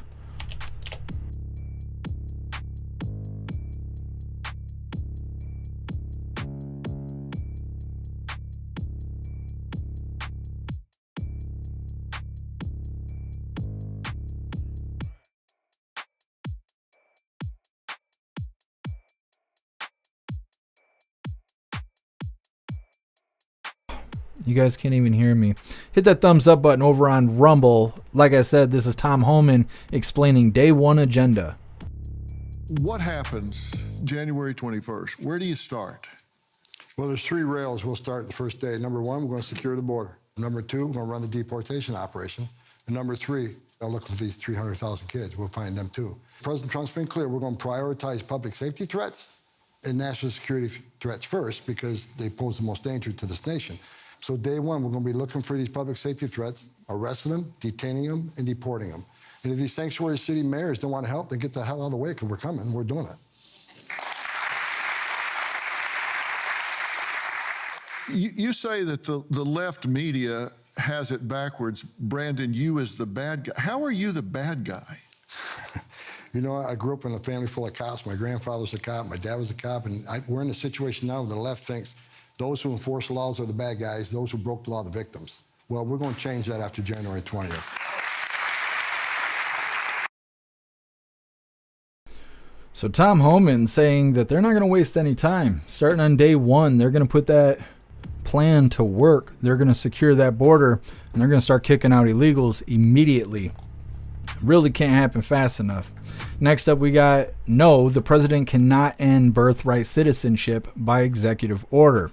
Since we're talking about mass deportation, we're just going to go ahead and hop into this video here really quick. Now, they're selling hopium to the Democrats because if you don't know what birthright citizenship is, it's along the lines that if illegals come in here and they shit out children, those children are considered Americans. President Trump is talking about deporting the whole family because what are we going to do with a bunch of kids if we're going to deport their parents, right? That doesn't sound like a good idea. So let's kick the whole family out. Now, Democrats have a problem with this because they're taking this like any American just can be kicked out. Just anybody. If you're an American citizen, you're getting thrown out. You're getting deported, which obviously doesn't make any sense, but we know how Democrats are. They're constantly lying, manipulating information to lie to Democrat voters.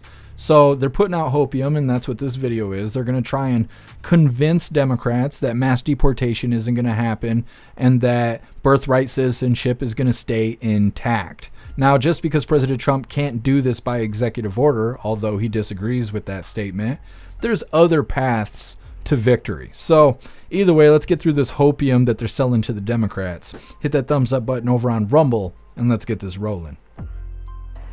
President-elect Donald Trump says he wants to end birthright citizenship. This means he wants to end automatic citizenship for people born in the U.S. from parents who are in the country illegally.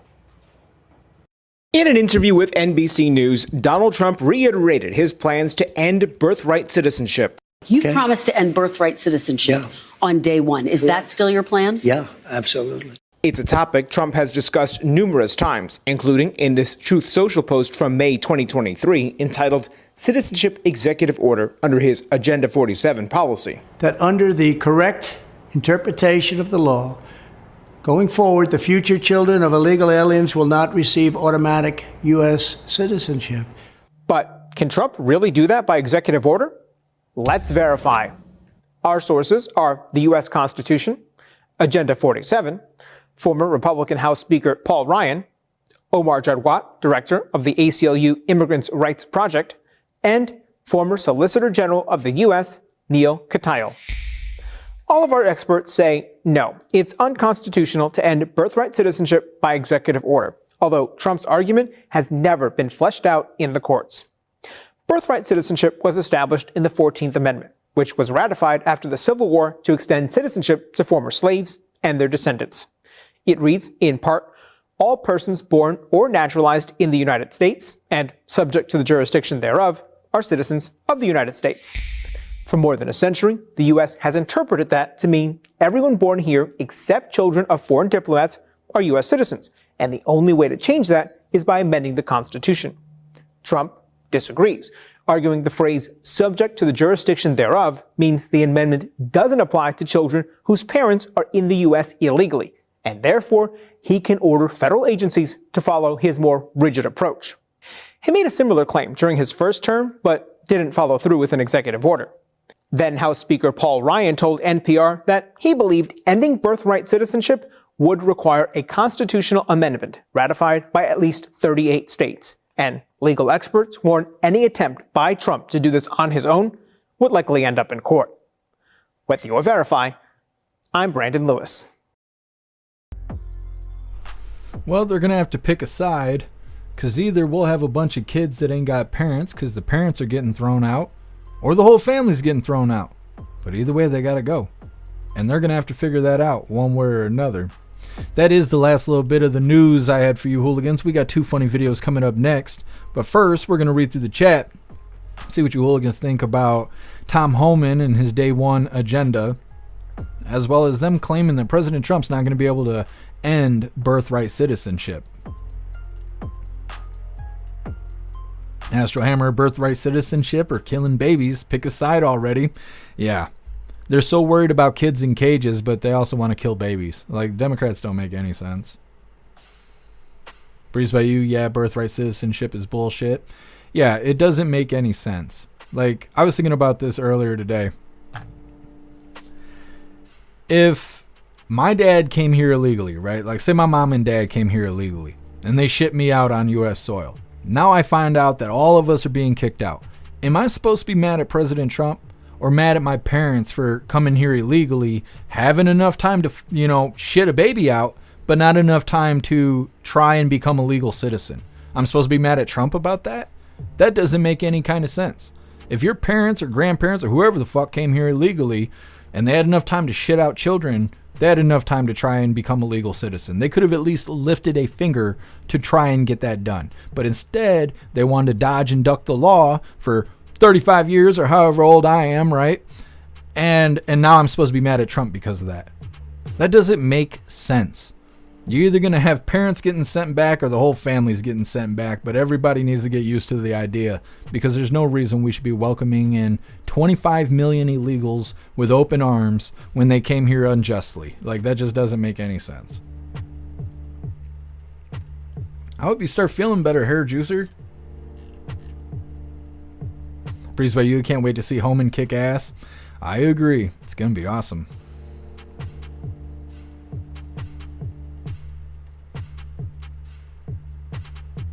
What's up, FEMA region? Happy freedom. Crystals, exactly. Do it the right way. Yep.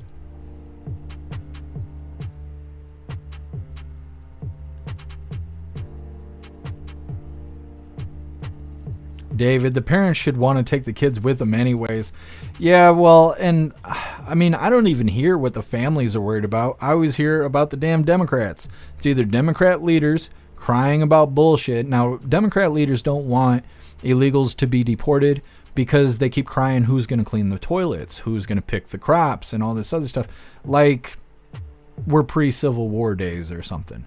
So we know why blue team leaders don't want to get rid of illegals. But then when you look at blue team voters, right, the imbeciles that believe blue team leaders, they don't want to get rid of illegals because they believe that that's being mean. We're being mean to people that are in need.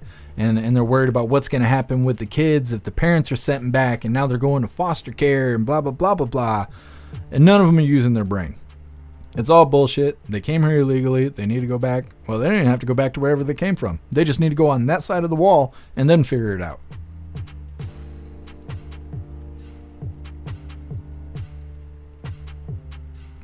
Nana, it's the ethical thing to do. I agree.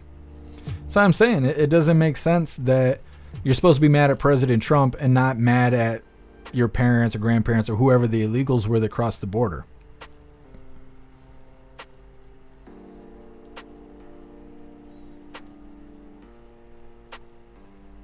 '69 drummer, we might see an uptick in cops getting popped. That might have a tragic side too. I mean, maybe, but it's hard to say. If mass deportation starts and they start shooting police officers in response, actually, you know, it really wouldn't even make sense because police officers don't have the ability to do anything to illegals. That's why they don't currently arrest them. It's up to Border Patrol.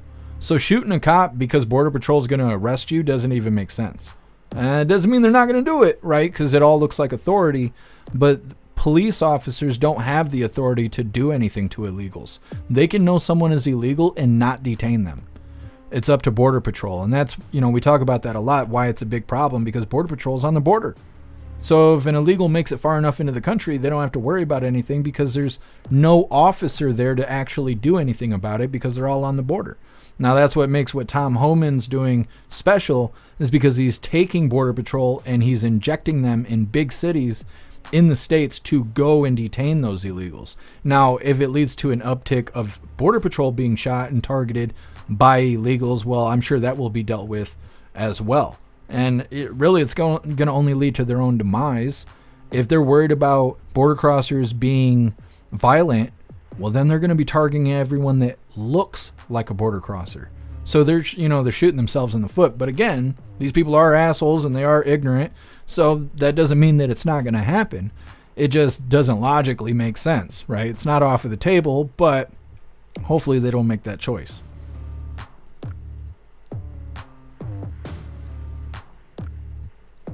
Cricket Kiss, they'll false flag attack and kill some and then blame Trump. Could be, Cricket Kiss. That's definitely a possibility. For sure. They're definitely going to dress it up and try and make it look like racism. Why wouldn't they? You don't see Europeans coming across the border. That's not our fault, right? So of course it's going to look like racism, but legality does matter. Citizenship does matter. So we'll see how it goes.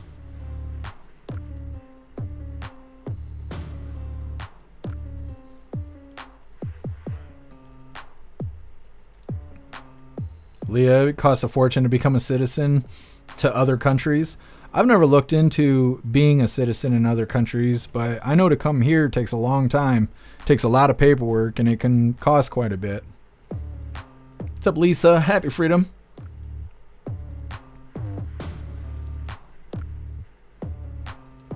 Cheeky Chops, blame it on Luigi. That's right. Luigi did it. Sage Pup, let's all join the Border Patrol. We'll be the Hooligan Patrol. I'm more interested in see how this bounty stuff's going. We covered that Missouri, we covered this last week. Missouri is considering putting out a bounty where if you call on an illegal and that leads to an arrest, you'll get paid $1,000. And I think the whole nation should do that. You want to make Tom Homan's job easy? Put out a hotline like that. You call in on border crossers and that leads to an actual arrest and deportation of an illegal, you make $1,000. That's some good motivation there, right? That's a win-win. You make $1,000 and we're kicking illegals out of the country. Tom Homan doesn't have to send in Border Patrol to go search for illegals. They're just getting called in on the hotline. I think it's a good idea.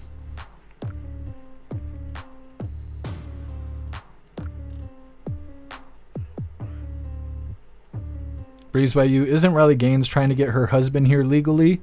It's been years, or am I hallucinating? No, you're right, Breeze by You. Yeah, Riley Gaines' husband or boyfriend, or I think it's her husband.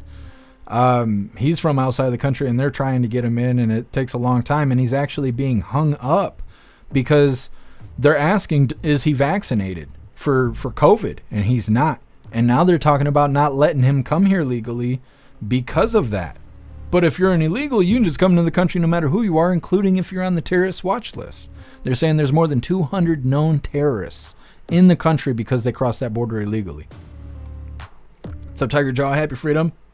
They made an illegal entrance app. I agree. Yeah, Tiger Jaw, the CBP One app. And now they got a new app that the Biden administration put out because the CBP One app was to get them into the country illegally. They had to go through a little bit of a process, but we know it's not a whole lot of validation going on. Now they got a brand new app that the Biden administration put forth that makes it so they can skip the process. So if you're a known terrorist and you want to come into the country and you don't want to talk to an American while you do it, you can use the new app and just walk right up in here and ain't anybody going to say anything to you. And the Biden administration, you know, like we're seeing, they embarrass us every fucking day while we're waiting for Inauguration Day. And on top of that, they're burning us down behind the scenes because ever since that new app came out, they haven't said anything about it. They spoke about it coming out and that was it. And so it's like, what's going on with those illegals? Do they got a new name? Because they got 5 different labels for illegals at this point, asylum seekers and everything else. It's all bullshit. They're all illegal. It's all semantics. But that's why we can't wait for January 20th, you know, can't wait for it to happen. Go ahead, show up, get into office, and let's kick these illegals out. Let's close the border. Let's make America great again. Let's make it safe again. Let's make common sense normal again. Let's make America normal again. That'd be great. Either way, let's get into the fun stuff here. Next up, we got 2 funny videos of the day. First one's titled, When You Have Kitties But No Titties. It's coming up next, but first I want to remind you guys really quick, if you would like to participate in our annual Christmas unboxing, you are welcome to use the wish list if you would like to send me something, or you can use the P.O. box if you would like to send me something of your choosing. But we will be doing a Christmas unboxing like we do every year. So between now and Christmas, anything I receive in the mail will go here on the pile.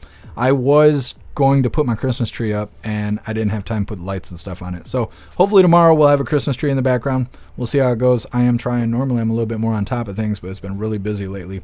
Either way, once again, if you hooligans would like to participate in the annual Christmas unboxing, you are welcome to use the wish list. If you would like to purchase something off the wish list, it will be sent straight to me. Or if you would like to send me something of your own choosing to be opened up on our Christmas unboxing day, which at this point is going to be Christmas, you're welcome to use the P.O. box. I'm going to drop both these links in the chat, and then we're going to get onto our fun stuff.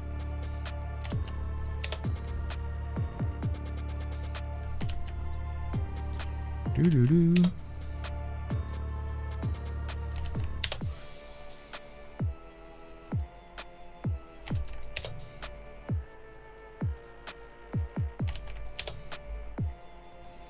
All right, so this right here, the one link is for the wish list and the other one is to the P.O. box, so you can find the P.O. box address. Like I said, we're going to get into our fun stuff here. This first video is titled, When You Have Kitties But No Titties. All right, hooligans, hit that thumbs up over on Rumble, and let's get into this. Yeah? Now can you pet your titties? My what? Your titties. My titties? Like those. Can I pet them? Oh, kitties. Can I pet them? Sure. Yes. When you got kitties and no titties, you know, that's all right. That's okay. We're going to get into our official funny video of the day. It's titled, When You Leave Men Alone for Too Long.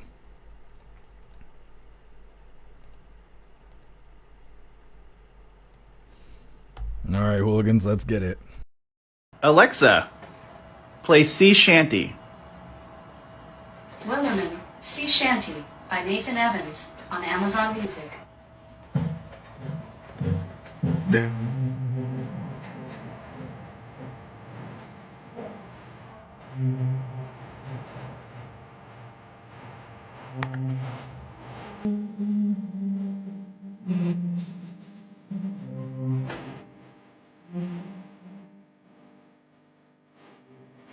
Alexa. Yes. That's what happens. Can't leave us alone too long. We start getting into the fun stuff. Well, hooligans, that is all the coffee I had for you guys today. I'm going to drop this Linktree link to all of you guys really quick. We're going to read through the chat, see what you hooligans think about today's coffee. Then we're going to be doing the Pledge of Allegiance and wrapping things up. But we'll be live again tomorrow, 1 p.m. Eastern Time, for the very next Coffee with Hooligans.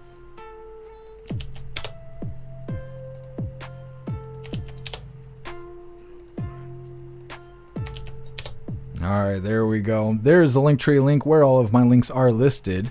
So if you would like to make donations, join membership programs, or purchase any merch, I would really appreciate it. All of your guys' contributions keep us running every day except for Sunday, because we got to have a day to recharge those batteries. Definitely go join Discord. Discord is our free hooligan community. It's the best way to be notified every single time we go live. The hooligans are there, keeping the conversation going 24/7. And we have 2 news boards to keep you up to date with everything going on around the world. So definitely go join Discord. If you're feeling real saucy, go join jeffmaclive.com. Over on the website, it is the best way to experience the live. Our built-in chat has more ability than any other platform. You can post memes and GIFs and custom emojis and links right there in the chat while watching the live. Our live stream player is ad-free, so it is an ad-free experience. Like I said, it's the best way to experience the live.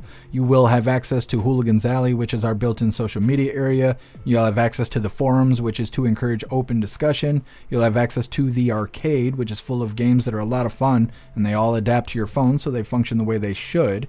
And you'll also have access to our advanced messaging system with the built-in group chats that gives you the ability to text each other, call each other, video call each other, group texting, group calling, group video calling, and more. jeffmaclive.com is the home of the hooligans and the place to be, so definitely go get yourself a membership. Like I said, we're going to read through the chat. We got the Pledge of Allegiance coming up next. Zero, I need to show the singing fish to the fam at dinner tonight. Yeah, it's a good one, Zero. Thank you, Breeze By. You appreciate you being here. Yes, Astral Hammer. Let me grab it really quick.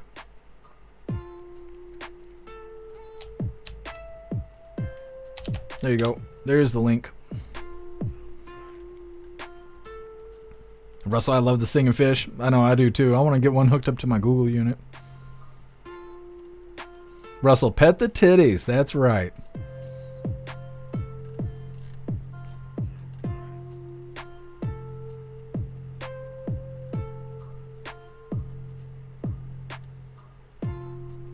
Snooks. Riley Gaines' husband is British and went to the same university as she did. I didn't realize that, Snooks. Thank you for letting me know.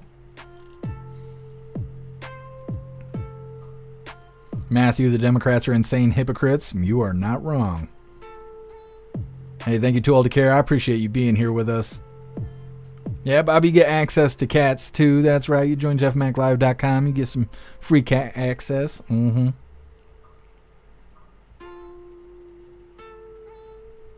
DCAT, happy freedom to you. Do you remember when the illegals went to Martha's Vineyard and a Democrat removed them within 48 hours? And now they say Trump isn't allowed to do that. Hypocrites. All of it. Yep. You're right, DCAT. They are hypocrites. And they're always projecting. That's what Democrats do. Thank you, Brujo. Appreciate you being here. Thank you, Nana.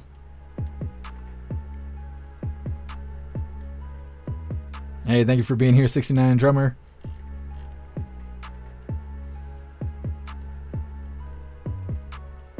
Thank you, Rappy.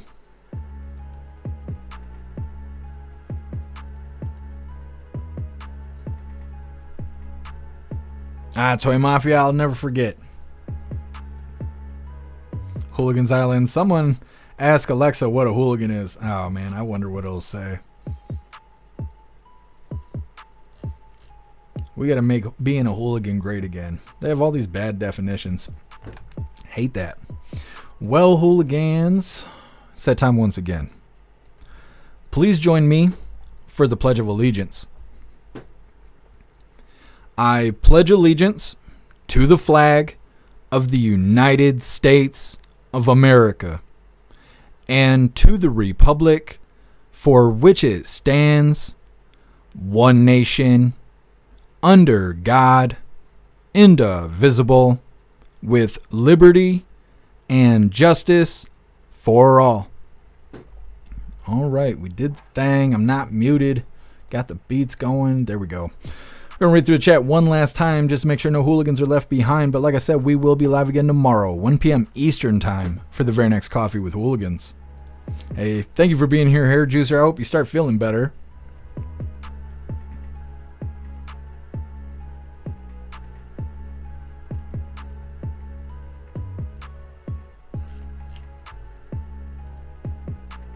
That's right, Nana. Play ball.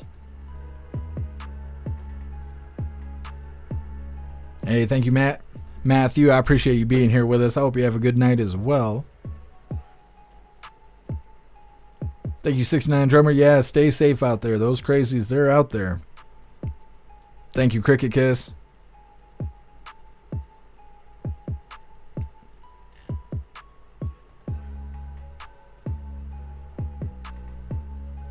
Appreciate you, Tony Rich. Thank you for being here. Thank you, Sage Pup. Hooligans Island, no balls in the stalls. That's right. Thank you, Cassie J. Thank you, Breeze by You. Yeah, have a good night, Matthew. Appreciate you being with us. All right, hooligans, I think we're good to go. Wayward, coffee was bussin'. I appreciate you, Wayward. Thank you for being with us. All right, like I said a million times, we will be live again tomorrow, 1 p.m. Eastern time for the very next Coffee with Hooligans. What day is it? Wednesday? Is today Wednesday? Today's Tuesday. Oh, it's Taco Tuesday. I didn't even realize. Cat Daniels, you didn't remind me, buddy. No, he's comatose. Either way, have a fantastic night, you hooligans. I appreciate all of you guys being here. Hopefully I see you tomorrow. I feel like I'm forgetting something. I don't know what I'm forgetting. Be safe out there. I know that. Huge shout out to everyone that made donations, joined the membership programs, or purchased any merch. I really appreciate all of you hooligans, and I wouldn't be able to do any of this if it wasn't for you. So thank you so much for all your support, and I'll see you on the next live. Until then, stand tall, shine bright, and that's a wrap.